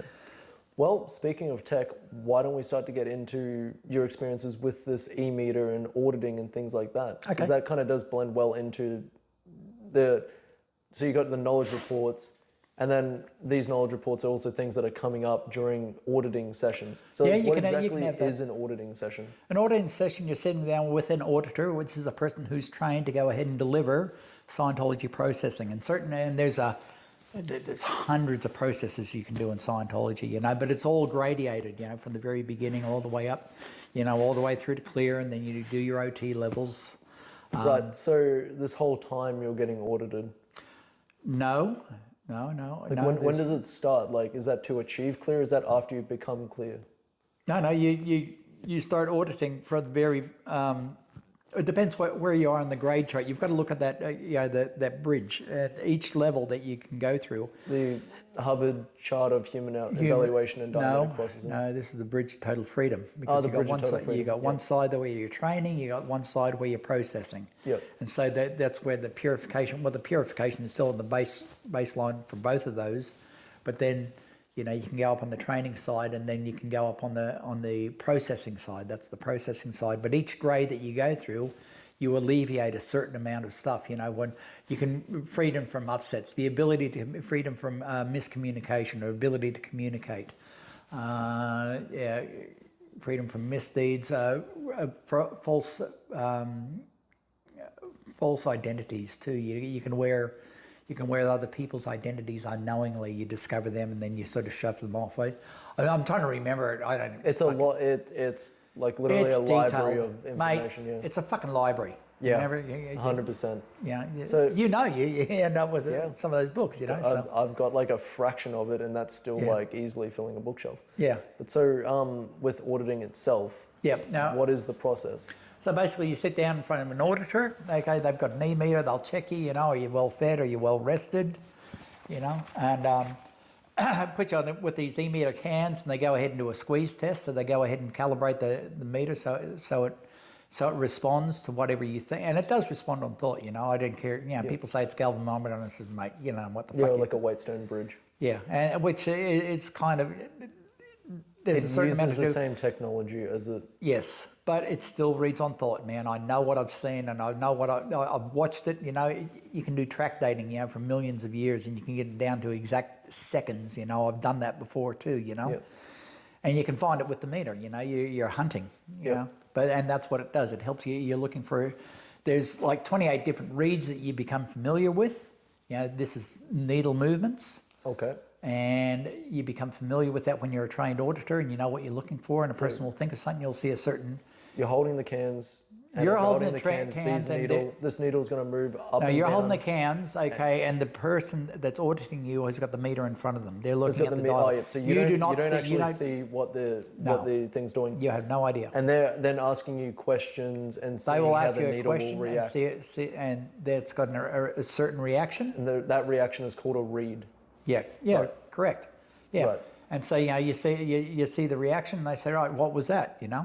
And then you can go ahead and then you can explain it, okay? And they say, or you say, oh, I don't know, and then you'll hunt and they say, yeah, that. You'll keep on. They'll get the same read again and again. And when you're hunting as a for read it. itself, is that supposed to be like You get a small fall, long fall. There's a whole. No. Each needle. There's certain needle reactions that you know how close. Everybody's going to react differently. But it can be a tick. There's a needle reaction. It can be a long fall blow down. There's all sorts. Can you give us an example of what a read is, though? A read is it's the way the needle moves. Yep. The speed that it moves and how far it moves. Okay, like and in order to train to read you're learning how to read those needle reactions. Sometimes it can go ahead and get a little bit scratchy, and that can be a dirty read. You go, oh, hang on, what's going on here? Have I missed something? And you're trained as an auditor. To find out, what the person's. Are you sitting on a withhold? Is something been withheld? Is something you can go ahead and get out of correction? Like hiding a secret or something. Yeah, or the person might not even realize. Oh fuck yeah, I didn't pay that fucking. I forgot. I forgot to pay the guy for coffee at the shop the other day. And it's just like it's still ticking around in my mind. Oh, thank you. Boom. Okay, your needle's floating. And you're always after this what's called an FN, a floating needle. FN. That's the one that sort of completes that process, whatever that section of processing, whatever you're after. Right. So anyway, as an auditor, you're sitting there, you're thinking, you're answering your questions, and you sometimes, trying not to move because sometimes the movements can adjust. It's hard for the auditor to read through movement. So you're holding the cans, and just looking and inspecting, and it's amazing what you come up with. You really do. You recover shit that you didn't even realize. Oh shit, yeah. I remember that. I was fucking really brutal to this dog. I was fucking sitting there and I was twisting its tail and it was trying to bite me. And I taped its mouth shut and I fucking kept on twisting its tail just because I was an evil fuck, I said, oh, okay. Is there anything more to that? And you'll go over it and you'll go over it until something releases and say, oh, I realize that. Yeah, I remember seeing somebody else do that. And I thought, fuck, how could you be so evil to do that? And I thought, I'd try that myself. You have a cognition. And next thing you know, a cognition, and then all of a sudden, oh, good, and bing, bang, you fight, oh, great, your needle's floating. It's kind of like a weird halfway point of like a meditation or like a therapy session of being like, it's talk therapy. It's talk therapy. It's trying to get you to have some epiphany. Yeah, that and the funny thing is, distress on something. Funny thing with Scientology and some of the things there's a specific thought that you'll get at the end of this process. And it's fucking amazing because you do get these, in so many words, you go, it's already written down that this is the cognition the person will have when they have the end. And you do. I know, I've had them. So, it's fucking, it's kind of uncanny some of the shit that you go through in Scientology, And, talk to anybody that's actually been honest with it, going through it, and said, I wish I could. Yeah. Oh my God, isn't that funny? Yeah. Crazy that. Yeah. They don't seem to want to openly talk about all this stuff. Yeah. Well. Then again, a lot of stuff. Some people like to be closed about it too. And that's one thing in Scientology. You're not supposed to discuss your wins that you've had, or cognitions that you've had on certain levels. You don't talk with other Scientologists about it. You can't compare notes. You're not allowed to compare notes in Scientology. And you're also, so like when you're doing your course studies and your training stuff, you're not allowed to tell them what you learned either, are you? No, you can, because it's on the course packs. You can go look at it. If you're further up on the ladder, you can't tell like a lower level, like what you've learned before they learn it. Well, no, hang on. In your training. So like you're... Well, it wouldn't even be real to them because they don't know about it. It's be like you fourth year in university in engineering. You're not going to tell the the person that's going through in their first year, they're not going to know what the fuck you're talking about in the fourth year, would they? It'd be the same sort of, it's just like you've been in it long enough, you're going to have a certain amount of vocabulary and understanding about it compared to somebody on a lower level. So it's like anything else. Trying to tell them because they wouldn't understand. That would be right, that's, and, that's one thing in Scientology, I'll always be willing to, communicate, have something, communicate that somebody else can understand. I forget what the fucking saying was. Anyway, there was a couple of, many things are said in Scientology, you try to remember. I don't fucking remember half of it, so, yeah. But aren't you supposed to have perfect recall? Yeah, supposedly. But you know that allegedly. So you know that to compare, like you're not really supposed to talk about the other training because they're not going to understand it. But no, well, the training you don't worry about. Training is not so much. It's more like the processing. It's the things that you cover in processing. That's what you're actually not allowed to talk to other Scientologists about as your personal your own personal things. You can say, I've had wins and stuff like that, but you don't say, You don't tell them what they are. Yeah, exactly. It's sort of a closed loop on that, and so it keeps everybody in the ghost, and especially once you get in the upper levels and the OT levels too. I mean, I haven't been through. Well, I've read the other stuff online, and then from other people doing it, from remote. There's also other Scientology groups out in the world, that go ahead and are quite open about what they do. I've heard some have become secular. Yeah. Well, how do you mean secular? Like they've branched off from the main Scientology shoot and kind of do their own thing. Yeah. There's even one guy who claims to be L. Ron Hubbard. Yeah, I saw that. And I think, doesn't he have like LRH or something tattooed on his forehead he's now? Just a fucking ning nong. Well, speaking of, like, where is the kind of leadership and the direction that this is all going? Like, what is your driving force for still being in Scientology at this point? You've already got work, you've got housing, you've got a wife, you've got a kid, or 2 kids. Yep. So, like, what was your reason for staying in there? Well, I wanted to improve. I mean, I've always been I've been an alcoholic. Okay. Most of my life, It's binge drinking, and that was always poor old Greta. That was always her nightmare, She must have resisted so hard not to, to get me, because she really didn't want to have anybody that drank, and I drank, And so that was and I was a messy drunk. I wasn't violent, it was more like just sloppy and just bleh, making a mess, yeah. Yeah, making a mess out of myself. It was sort of it was degradation, and my drinking was never. I could never control it. Sometimes I'd sit down and have a few beers with the boys and stuff like that. But sometimes, no, we're fucking turning it on, and I'd get blitzed, and not remember what I did, and usually get myself in some sort of strife, So that was an ongoing issue, even within Scientology. But I wasn't smoking weed during that time. I stopped weed for 20 odd years or something like that, whatever it was. But it wasn't like you're getting hammered and like throwing chairs at the TV and beating your wife and going off drink driving. It's just like you've made yourself like useless for the night because you're just like gone drunk. Yeah, that's right. Yeah. Which is interesting that you're able to also then add that on top of Scientology training, working, kids. Yeah, I swung out. And you still have time to drink.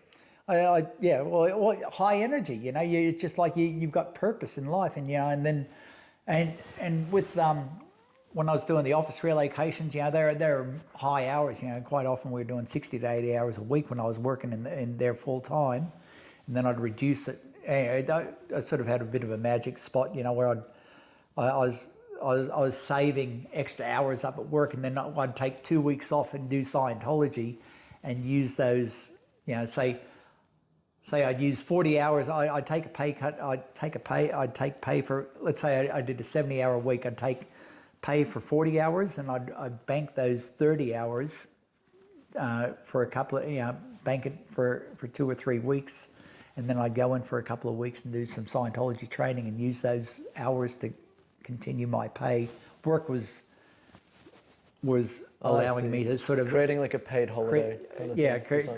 So I get paid while I was in Scientology, and that worked out for that went for a year or something like that. But that was something I was doing at one stage. But and did you notice it kind of affecting the kids growing up? Like, Well, that was their life, It was just like, it was always, well, yeah, they because went like, to a you've Scientology experienced school. life before Scientology, whereas they're born into it. They have absolutely no knowledge of anything other than Scientology growing up. That's right. When did you first kind of start broaching the concept of Scientology to them? Well, I guess 'cause they all were your- growing up with it. Well, yeah, all your the way you're parenting is raising, based on what Scientology told you how to parent as well. I'm correct. guessing. Yeah, using the barley formula. That was something that LRH, barley and The taro barley syrup. It was a formula they used to say it was good for the kids. Rot their teeth, but it's supposed to be good for the kids. Some bullshit that he read, and just like childhood ethics, and and the kids went to a Scientology school in Sydney, even pre-kindy and stuff like that. So they're That's fascinating. Do you know if like the school is just teaching just curriculum, or are they kind of Oh, they worked within they had to like, work is there a within the picture of government thing. LRH on the classroom like wall? No, it wasn't like that. Right. Okay. But it was a small school. Yeah, I think I think on average it was probably about 80 to 100 kids at one stage. But I think that was sort of the peak. But no, it was pretty cool. Yeah, but it was a good social thing, because we just had a bunch of parents that were on staff, either on staff or we knew each other, and the kids were similar ages, so we ended up with camping holidays. We did a lot of stuff, and me having the jumping castles. So there was always a jumping castle. Oh, at you would have parties, been the favorite among like. So it was always that's like, why Zoot's so popular. yeah. What's that? Jumping castles. Yeah, his dad owns jumping castles. Yeah. Because I remember growing up, we had fun on those things. Like, Oh, that's right. human I rights still had a jumping couple. I castle. still had a couple left over. Yeah, that's right. Yeah, I forgot about that. Yeah. So, when did you kind of start introducing the actual concept of Scientology to the kids? I was straight off. Yeah. But I mean, like, when did they know that this wasn't just like, oh, this is Reg teaching? Like, when were you like, oh, hey, this is LRH, this is Scientology? No, I don't even think it really got to that, because they just had it. It was just ingrained in them, from going from school. It was just, no, there was never a real push. Just trying to think some of the basic courses the kids might have done. Yeah, no, it was just sort of, it was so interwoven with their lifestyle. There was never a direct, oh, listen, now we're going to teach you Scientology. It was always, there was a bit of Scientology going around. Kids knock themselves out or something like that. You do a Scientology assist. It's a body, get them into communication with whatever happened, and help them alleviate whatever pain they had, fall off a bike or something like that. And you run through an incident and sort of run off any painful incidents. But no, it was just part and parcel. There's genuinely just never an introduction of Scientology. No. It just always was. It was always there. Yeah. Right.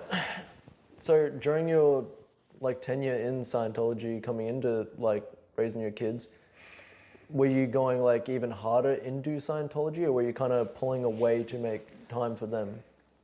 No, there was a balance. It was actually when Greta came back from Clearwater, because she was away for a year, and and we ended up going on a holiday down to Ulladulla. We did a camping trip, and I think we were off for a couple of weeks, and we realized, she said, no matter what, we'll fucking make this happen every fucking year. This is part of the family, She's pretty good, because we've seen other people on staff where the kids get neglected and the kids just turn out fucking real splooey, It's just like, they're not in a good place.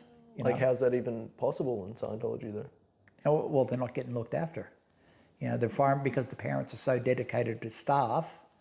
They haven't got time to actually be a parent. It's like they're prioritizing Scientology over Absolutely. the kids. Yeah, and you see that a lot. And we actually, there's a bit of a juggle to work that out too, But we seem to manage. We had a pretty good relationship. And I was on stage, and I wasn't long after Greta came back that I was still on staff for another year or two, and then finally bailed and started to have my own business and stuff like that. Got the furniture business going.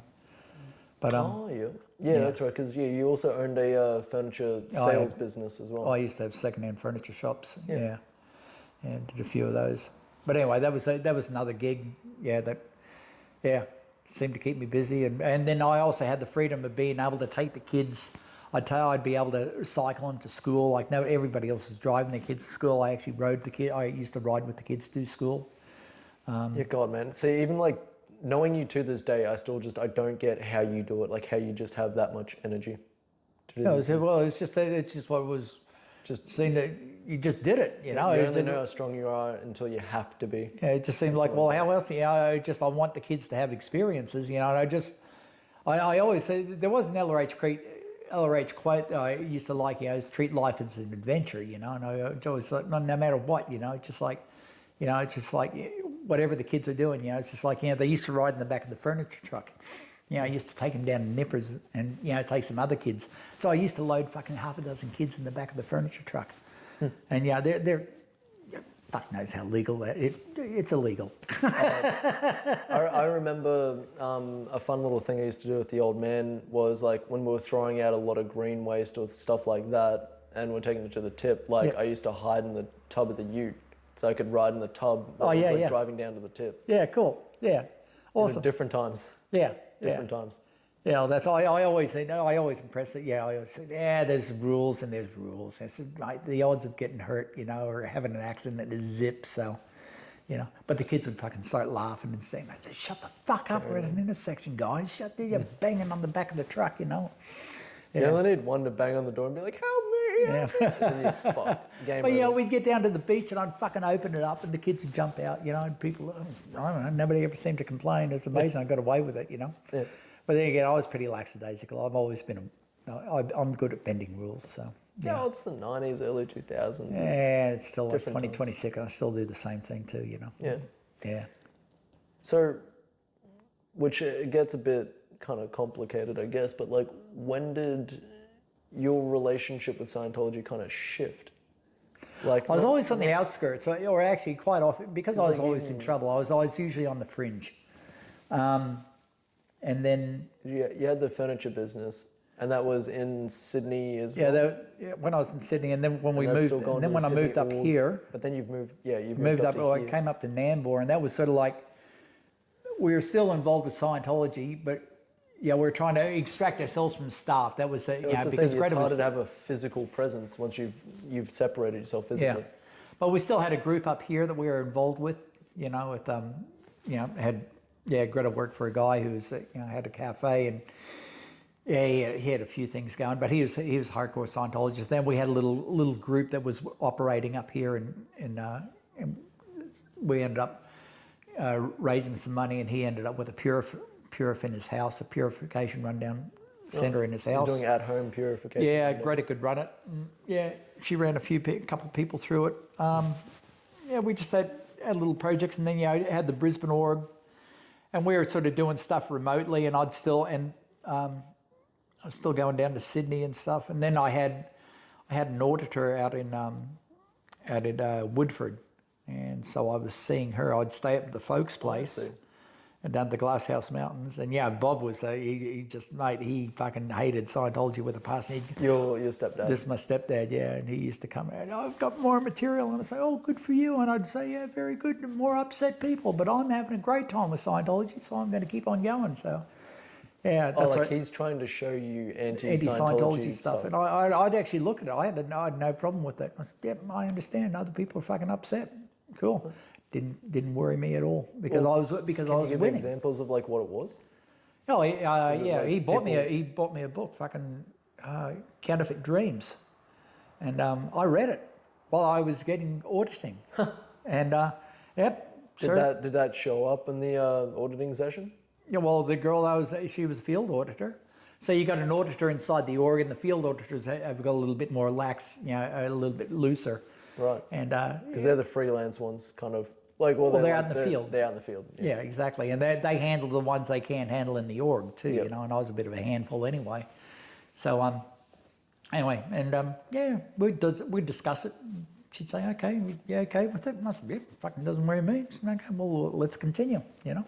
Because I could live with him being like that. It didn't really worry me. I said, that's just Bob. He's just fucking Bob's Bob. So it never upset me because I was dedicated, and I was winning with Scientology, But at the same time, as part of like Scientology's kind of rule book, like as a whatever in ethics, like because of that. Well, I like, was out in the obviously now field. becoming critical. Yeah, it doesn't matter. You know, he was critical, but it doesn't matter. And Well, there's does places. that because they have like if you want to get into like things like PTSs and Yeah, you yeah. mentioned SPs earlier. Oh yeah, it could have been. Yeah, it could have been that too. Yeah, it could have, but it wasn't. You know, because there's to be PTS, you roller coaster. You're doing up and down, going up and down in life. And I was actually doing quite well at the time. Well, I managed to have time off and go down there and go to auditing and stay at the folks' place. You know, But it was up here. what exactly is a suppressive person? Like, wouldn't Bob then be starting to be classified as a suppressive person because Well, he's trying to show you judge empty- for yourself whether, there's like 12 characteristics of a suppressive person. I forget what the fuck they are. It's all bullshit, and virtually anybody can fall into them at certain periods of time in your life, And just like, they can't complete cycles. They're derogatory towards certain things, they belittle you. And and Scientology comes up sometimes too, and they could never have that, you'd always have to reframe it, so it's not Scientology. It's fucking hilarious, man. And you'd always do the magical thinking to fucking do the fucking mental gymnastics. tell yourself it's not Scientology. Okay, so it is. I'm fucking being suppressed by One of Scientology. their biggest members has just been arrested for raping women, but it wasn't because of Scientology. Yeah, no, it wouldn't be like that. No, you come up with things where shit's going down in your own universe, and you're going, what the fuck? And it's usually something to do with Scientology because they're insisting that you must do this, you must do that, or if not, you'll get declared. And you fuckers. So what They're does being declared suppressive. mean? Declared means you become declared. A suppressive person. No, it's something you eat. It's like a chocolate eclair, but it's a declare. An eclair. An eclair. But yeah, you're declared a suppressive person, which is it's sort of like a stamp on you. Like, supposedly I am a declared person, but I've never seen anything in writing, so it's all up in the air. Hence why some people disconnect from me because they've been told they haven't seen anything in writing, but they've been told, and so they won't talk to me. And other people say, well, I haven't seen anything in writing, so I'll still see you.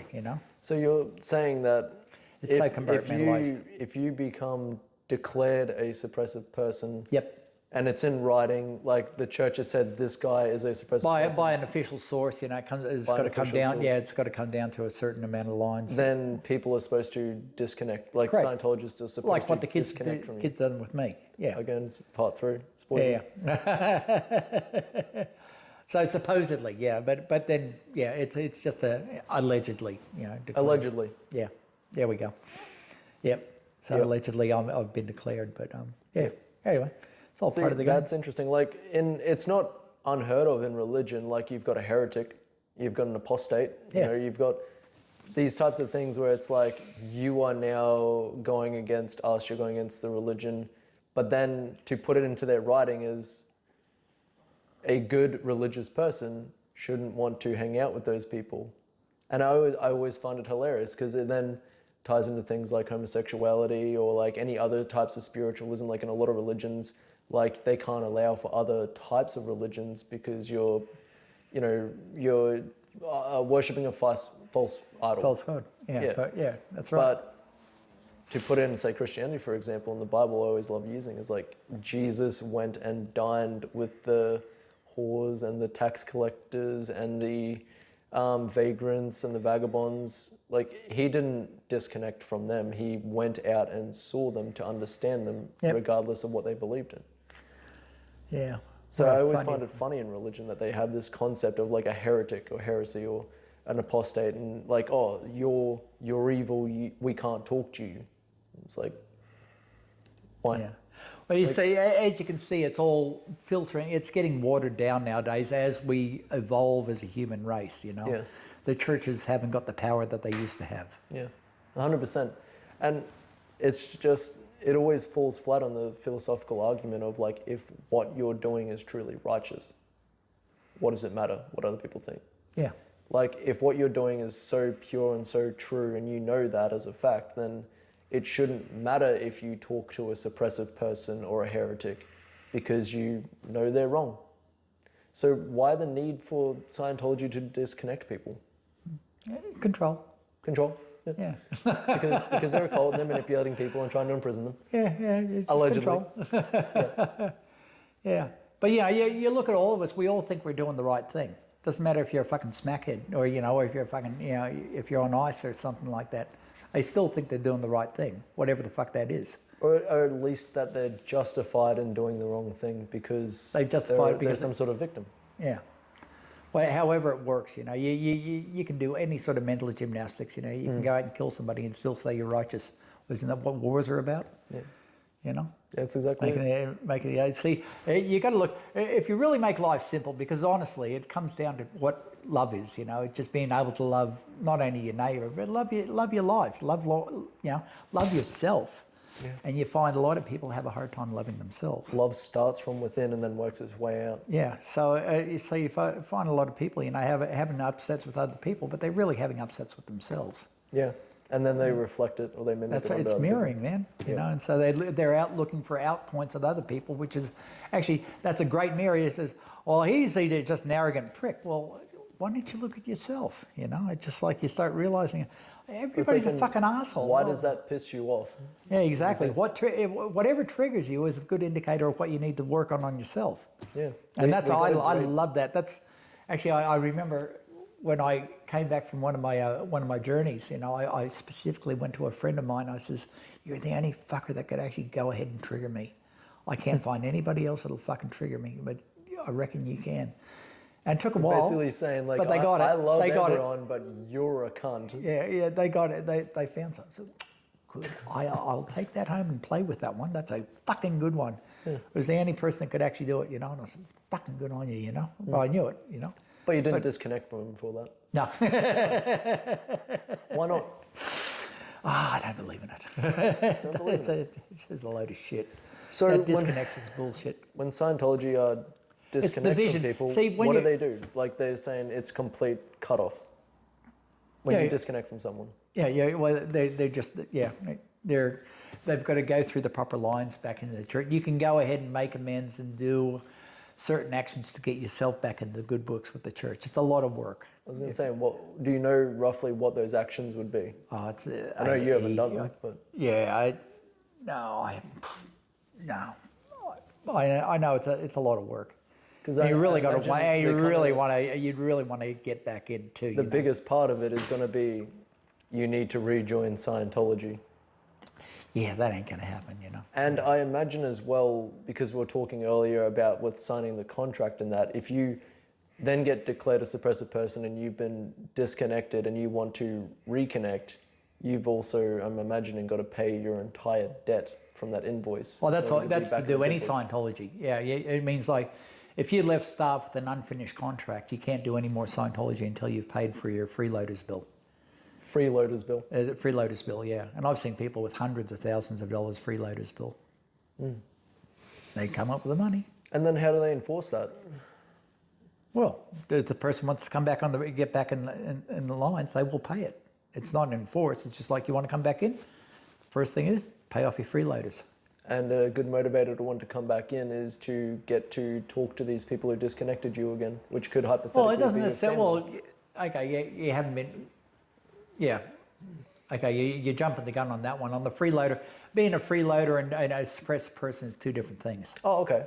Yeah, a freeloader is somebody who hasn't finished a contract, who's gone ahead and failed to fill their 5-year contract or 2.5-year contract.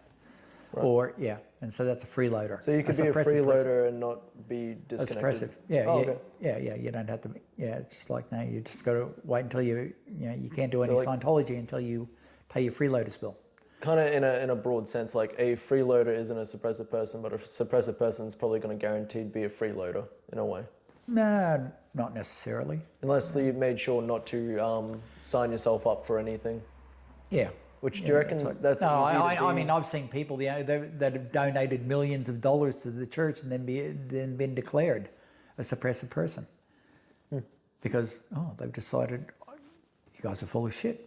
I don't like it. Or Leah Remini, there's a... Leah Remini's a big one. Mike Render. Yeah. Well, he's dead, but, he's died now, but he was one of the, highest OSA members. Well, not highest, but he was up in the higher levels. He was an HCO, but I think might have been I'm pretty sure he was he said he was one of the attack dogs for OSA. Yeah, he could have been. Yeah, so he was one of the front men anyway. What he said, what he called himself, allegedly. Yeah. Anyway, yeah. Yeah, there's always, mate, everybody's got a story, and every Scientologist is fucking weird anyway, so, you know, that's what I've discovered. In my personal opinion, we're just a bunch of fucking weirdos. Are fucking weird, man. Is it possible to be a Scientologist and, like, be a long-term Scientologist and not sign up for things? Yeah, those people I would say are called under the radar. There's a term, you know, for people who are outside, who are supposedly they'll hang out with Scientologists, usually because they've got friends in Scientology or family. Can you get up through all the levels in that without signing up for any contracts? Do you reckon? Oh yeah. You don't have to sign contract. Well, no, you'd sign something like an NDA, you know, non-disclosure agreement and stuff like that as you go through. But the only time you sign contracts is just when you're joining staff. You're signing a contract to join staff. Okay, that's a totally different thing than doing something going up the bridge. Okay, staff members are one thing. Going up the bridge is a totally different thing. Oh, I see. So you could go up the bridge and reach like a state of clear, not be a staff, not be signed up or anything like that, and walk off and be a great person. Hypothetically. Oh, hypothetically, yeah. And how much would apparently that cost? Roughly, probably about $20,000. No. More than that or less than that? It's way more. More. Yeah, $20,000 would fucking get you. Yeah, that won't get you very far in Scientology. Get you. And plus, you always don't know. They've always got fundraisers for fucking, you know, for some fucking superficial bullshit. You know, just like, you know, you got your International Association of Scientologists membership. I know I fucking threw $20K at that. You know, so 20 or 30, I don't know. And then the kids' lifetime memberships. There was fuck, I don't know. Yeah. Okay. But yeah, there's always fundraising, and yeah, every org needs something, and they'll give fundraisers for this, or you know, there's some sort of major thing happening. There's always some sort of emergency that they need money. They come always some sort of emergency that they need money for. Yeah, and they have people just travel around just doing emergency. That guy that I sent you, that Scientology clip, that Tony Twomey, he's a fundraiser. He goes around collecting money for the church, you know. But you can hit an org and get 100K out of it quite easy. I've seen that. Yeah. You know, 50,000, 100,000, you know. And I know I've dropped, you know, $1,000, $2,000, $5,000, something. So in terms of the levels, what was the like kind of highest level that you reached? So clear. I got the clear. You got to clear. Yep. So and yeah, that's as far as I got. And on my training, I got to level 2, which is still a good effort. You know, but, level 2. Yeah. But and that's like coming into early 2000s. It's about 20, 25 years is when you kind of hit your peak of Scientology. I suppose. Yeah. So let's say I finish up probably around 2018. So yeah, 25 years. Yes, remember. Yeah. Yep. Yeah, about 25 years. And just how high are the levels in Scientology? Well, apparently it goes up to OT8. There's nothing beyond that. That's all make believe. So you've got like level 2, and then it's like 3, 4, 5, and then you hit these OT levels, which stands for operating Thetan. Yeah. And that's a whole day, and that's where you start addressing. That's when it gets into the kind of spiritual woo-wee. Well, you're addressing body thetans, and you know that you're supposed to be waking up and pissing them off because they can cause you. You got entities that are hanging around causing you grief, and you don't realise it, and there's a gazillion of them. So how far away were you from the OT levels? Well, I was about ready to start, and that's what I went down. I was starting to receive some auditing for it. It was just a preparatory preparation to the OT levels. And it was that's where I dropped That's where I dropped 30K. I did 30,000 on that one, and I was just like, hang on, I've only got a third of the way through this fucking check sheet, and I said there's 2/3 to go, and I've just spent $30,000 on this, and there's more and more and more of these. I'm going, nah, this is not going to pan out because I know the way. You've already reached the state of clear, so you're already perfectly fine. You know, well, the reason you're still drinking, Reg, is you've got these body thetans that hang around that inspire you. Yeah, right. Yeah, it could be, it could not be. So you kind of got priced out of your religion. essentially. Well, I just realized I wasn't going to spend any more fucking money on it. It's just like, this is bullshit. I'm Well, not gonna, at your peak, what would you say you were at? Like $100,000 deep into Scientology? oh yeah, yeah, Easily? yeah. Overall, yeah. $100,000 in donations, because Reg is very cheap. generous. Yeah, like he's donated $100,000 to religion. Yeah, but trust me, that's peanuts compared to what I've seen other people fucking donate. You know. Yeah, there are people who have donated millions. There's people who donated their houses and their lives and their, like, yeah. I just saw that. You know. Yep. Yeah. Yep. So I guess that's where your official Scientological knowledge ends. But in the more kind of hypothetical sense, Scientological knowledge. every Scientologist I've spoken with fucking hates it when I say Scientological. Really? They go, that's not a word. I go, how do words get made? Make it up. Scientological. Scientological. Scientological. I like that. No, I don't. So no, I can have that. Yeah, it's cool. So level 2 is at the peak of your Scientological research.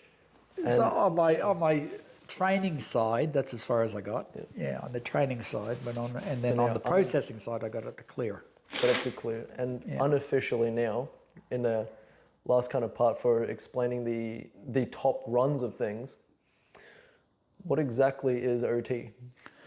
OT is operating Thetan. It's supposed to be, you're supposed to have full cause over matter, energy, space, and time. You know, as you full cause. So full like cause control. mean you're totally you know, you can just make things happen even at a distance, you know, supposedly, allegedly. Allegedly. Yeah. So I've seen some people that are OT8 and mate. You're saying you're like so in control of yourself that you can like manifest things into reality. You're kind of sold that as you're going along, but I've seen people that's what they're selling you. Yeah, I've seen people that are OT8 and I fucking shake my head and I'm going, how the fuck, you know? And they couldn't levitate and like manifest things. Mate, I don't know. No? You wonder how the fuck they even got up there, you know? How they, they're ruined because money. Yeah, well, the end of it, well, they've done the money thing. They've managed to get up there, but they're fucking, you know. But I also think it fucking fucks with people's heads too, you know. It's just. You know, they realise because at the end of it, it's all make-believe anyway. 40 plus years of spending millions of dollars into studying one thing for your entire life. Yeah, some people can make it pretty fast. I've seen, you know, I've heard of people, you know, making it in 10 years or something like that. But, you know, but usually it's a lifetime because OT7 is a big one. That can be a big run. But. And so because everyone talks about with Scientology, they talk about the aliens.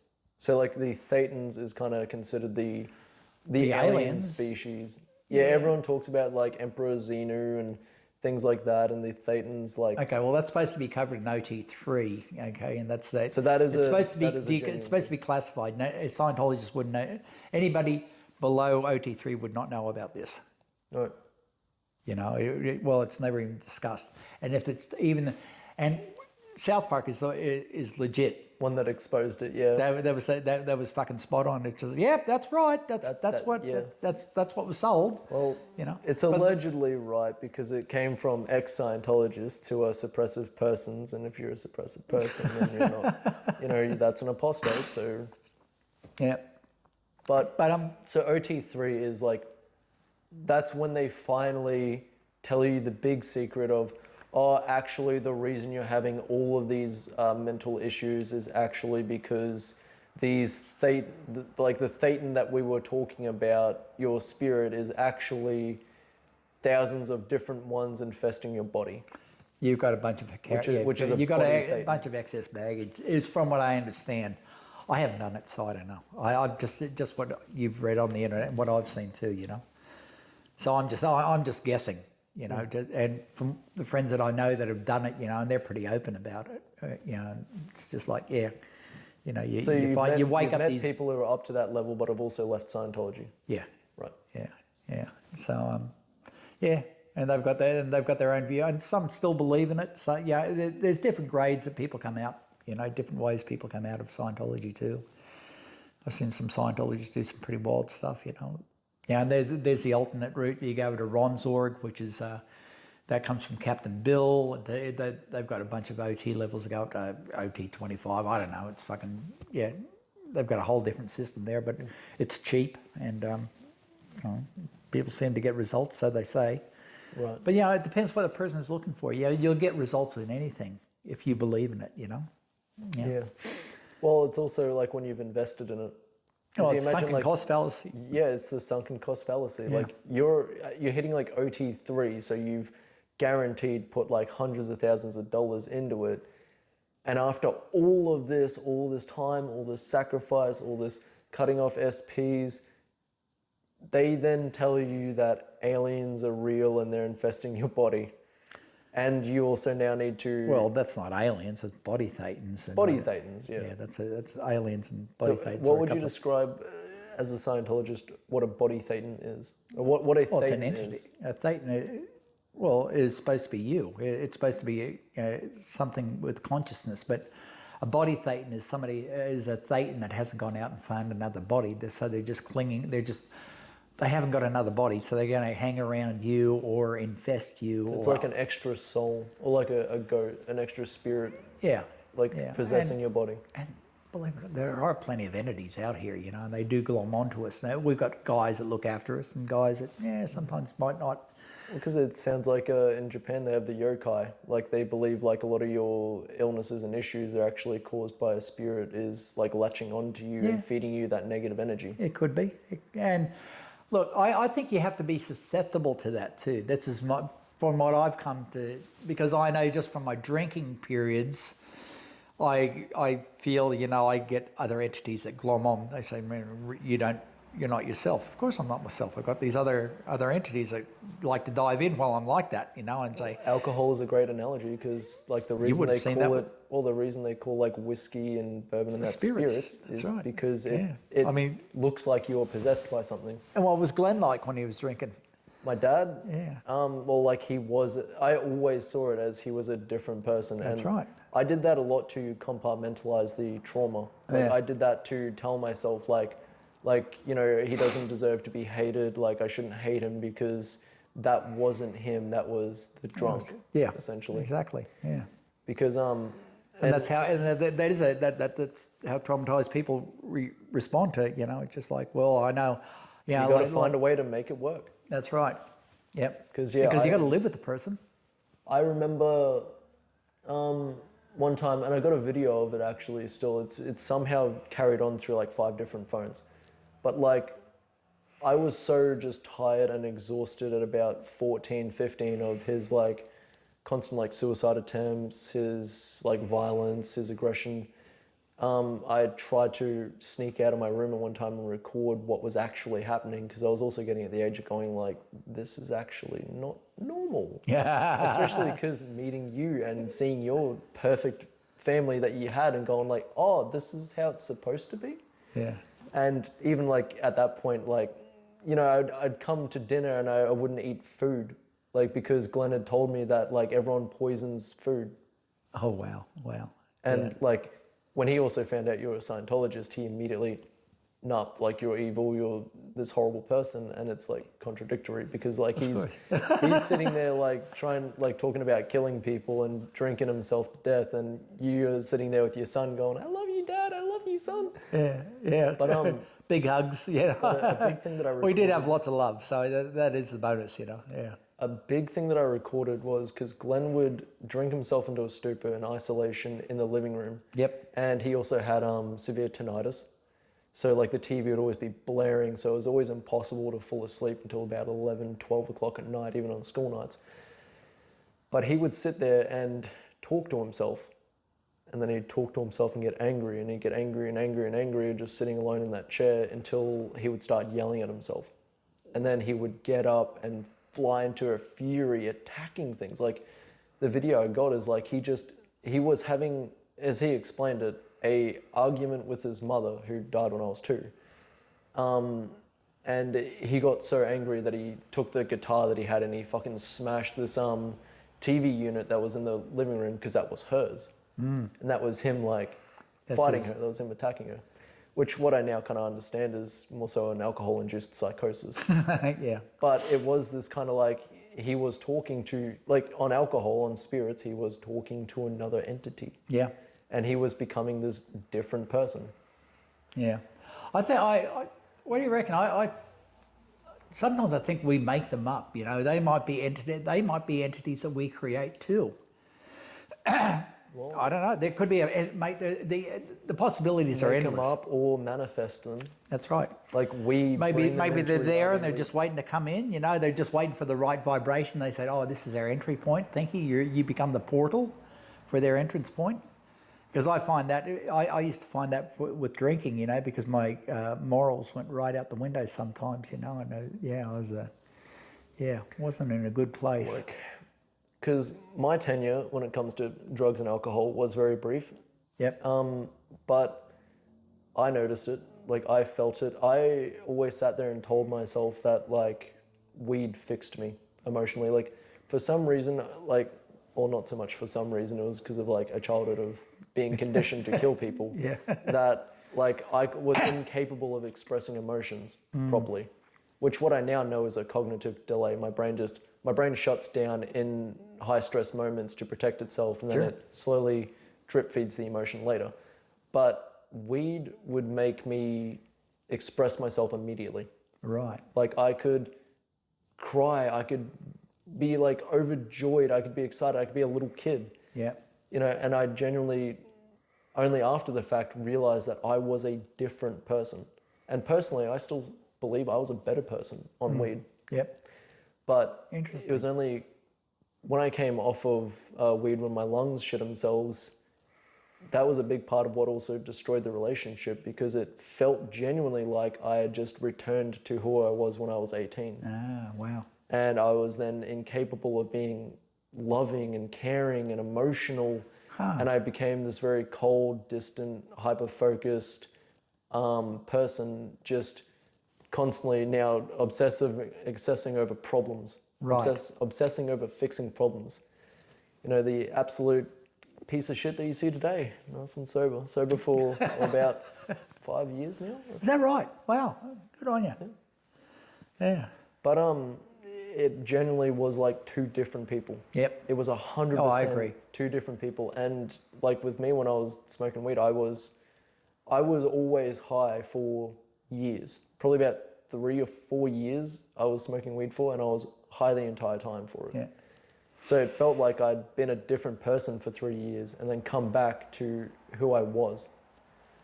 But not exactly who I was because I had all these new experiences and especially new tools under my belt, like meditation. You're evolving. Yeah. You know, and we all are evolving. That's one thing I enjoy about the whole journey is that you look where you've started from and look where what you've achieved. And as a personal growth thing, you know, it's beautiful to watch that you think, oh, fuck, you've actually come quite a long way, you know?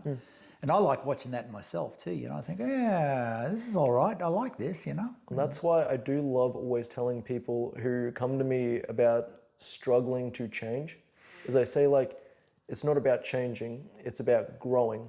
Yeah. Like you can't change a tree from being a tree, but you can help it grow. Yeah. And if you try to change it, what you're doing is cutting all the roots out. Yeah. You cut all those roots out, ultimately the tree's not stable and it'll die, it'll fall. Yeah. It's like wishing, oh, I wish I wasn't such an evil fuck. Sometimes I have evil thoughts, you know, I want to kill somebody, you know. I love my kids, but I want to fucking kill them. You know, I love that. Sometimes you get But then, the call of the void is what they call those intrusive thoughts. Say that again. The call of the void is what it's called, the intrusive thoughts. Yeah, yeah. But then you realize it's just part of your makeup too, you know. It's just like and the good thing it's is the that imagination machine. You don't control it. You just feed it, and it spits out whatever. it can. That's right. But the thing is you've also got control whether you want to go ahead and act on those or not, you know. Yeah, on the 100%. negative thoughts, you know, just like, because the guys in jail did act on those things, and that's why they are in jail, you know. But, you know, if you manage to go ahead and keep your nose certain type of clean and, it's still out, you've done fine, you know, so. That's exactly it, and you don't have to sit there and feel like a monster because of them. Like, it's just, it's going on what you were raised on, what your foundations are. But that is the your ultimate programming. thing is you are a human being with conscious control over your body and accountability. There's a good word, accountability, because, you know, it's so easy to go ahead and push off accountability and blame somebody else, you know. That's where we become victims. That creates the victim mentality. Yep. Like, I love it as well because I victims like to of suppressive. Look at Scientology; it's a victim of suppressive people all the time. Yeah. They see suppressive people and persons who are potential trouble sources, and so what are they? And look at them; they're just inundated with all these people fucking giving them a hard time. Yeah, And so they're making it. You as a group, fear mongering. As a group, they're mocking this up, and then, but then still stuck in their bubble, saying, "Oh no, we're all fine in here." Which I know, I used to live like that too, thinking, the outside world is crazy, but we're all fine inside here in our little old Scientology bubble. In the bubble. In the bubble, that's right. Yeah. Big fart bubble. So, because I like the word accountability. Yep. I like it because it differentiates that from fault or blame. Yeah. So many people are sitting there just blaming themselves, holding themselves at fault, hating themselves. And that also negative connotation right there, Yeah, well, it makes them inherently scared of then also being accountable. See, you say scared because you're dealing with fear. What's the opposite of love? Yeah, I just heard this recently where it was, the opposite. People say, what's the opposite of love? And somebody said hate. And somebody said, no, have a look at it. It's more fear. The opposite of love is fear. You're fearful of something because you're... See, I would kind of push back on that because usually when you have an emotion that's a complete contradiction of the other, you can't feel the same at the same time, but you can feel love and fear at the same time. Now, hang on. You can have multiple. Well, this is another wonderful thing about human is you can, like I said, you can have love and hate. You want to kill somebody and also love them at the same time. Well, yeah, like that's. So we can have. See, this is the facets. So we've got many facets. Sometimes we think, oh no, you can only have one or two emotions at the same time. You can have multiple emotions at the same time. We're just sold the idea that you can only have this binary type thing. You can have one or the opposite. No, you can have multitudes of things. I knew somebody used to be happy being miserable. Oh, it's melancholy. Every time you're miserable, you're so happy. I guess every time it does kind of happen, it creates a new emotion in a way. So it's just this wonderful mixed bag. We're only using words to describe things because when you go into a realm where you don't have words, and it's just like, holy fuck, how do you describe it? You can't describe it with words. That's exactly it. You can't say you can't. It's like trying to describe a color to someone who's blind. Yeah. It's just impossible. Yeah. But you can equate it to things using stories. And basically on how it makes you feel or how it brings you to a certain conclusion. Yeah. Or, find a texture, find something warm, find a bit of heat. Find a bit of common ground. There's a bit of heat. Now that could be a red color. I don't know. Just like how, just these, cold, ice, blue, I don't know, white. Yeah, what could it be? It's just like, very discreet. Look, life is just a fucking amazing thing, man. It's really our viewpoint. It's the way we view it, To me, I think the best way to view life is just in gratitude is key. Gratitude is sort of like the key one. And, I try to, and everything's got a lesson in it, and there's lots of things to love about life, just like you walk downstairs, you see weeds, I was looking at that with the dandelion, it has a little puffball on top, and I was like, oh my God, that's so fucking beautiful first thing in the morning, Yeah. You're just watching this gorgeous cloud float by, and, oh, that's so nice. It just works in perfectly with the tunes you listen at the same time. Oh, this is fucking sweet, I think, there's so much good that we can actually live in life, but it's all perspective. It's the way we view it too. And I believe in alchemy, where we can go ahead and see something that we think is negative and then be able to flip that, not in a Pollyannish way, meaning it's always got to be positive, but, if you can work it, that you can work it in your own concepts where, you can actually, hang on, there's something I can learn out of this. You can have an upset with somebody and get cranky, or you can say, no, well, hang on, that's their vibration. That's their frequency that they operate from. You're just operating on a different frequency. Yeah.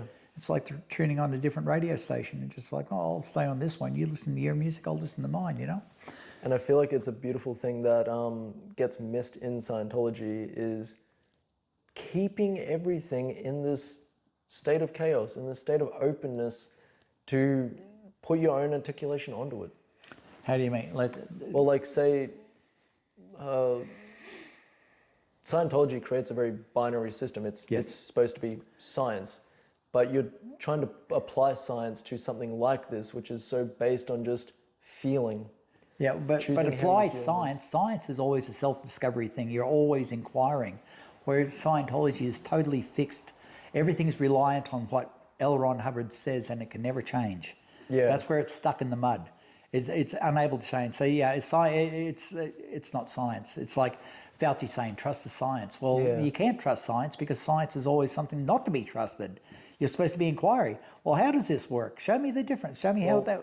I've always been told that to scientifically prove something, you have to create an experiment. An experiment is a hypothesis with a test and a measurable outcome. Yeah. And if that outcome is measurable in the sense of you can guarantee now from your hypothesis that when I mix this and this together, it will create this. Yes. Then your hypothesis is proven, and that's scientifically proven. Yes. And that's kind of what they, I'm guessing, attempt to do in Scientology, but with your spirit and your emotions and your feelings in your life. Like, And it doesn't work like that. it can't, because It as you're saying, appears like to be. emotions are a spectrum. Yeah. It's a world full of grays, and it's never going to be one thing, because every single one is going to be created from different brains that have had unique experiences. Yes, that's right. And everybody's going to have a different view on it, something. And I don't think it's supposed to be a science. I don't think it's supposed to be locked into one thing. You're right. Because, as Lao Tzu says, a bowl is most useful when it is empty. Once you lock it in, you've then limited yourself to whatever you've locked it into. That's right. Which is all types of religion. And it's, again, why I don't like following any types of organized religion. Yeah. Yeah. The world's our religion, man. I like nature. I think that's a beautiful bit of philosophy to end this part on. Yes. But you guys make sure to stay tuned, because on our third and possibly final part, we might do a part 4 after, but we are going to be concluding Reg's story. We are going to be bringing it up to where Reg had actually started to pull away from Scientology, how I came into the story with meeting Reg's son, Zoot, and how everything kind of turned out there, which I'm pretty sure turned out all fine, right? Fucking we're all best thing good? ever, yeah. Yeah, we're great. Yeah. Yep. Okay, good. We'll stick with that for now. Cool. But Thanks, Ben. stick around for part 2. Thanks for watching, guys. Cool. Cheers. Stay well, Moonchild.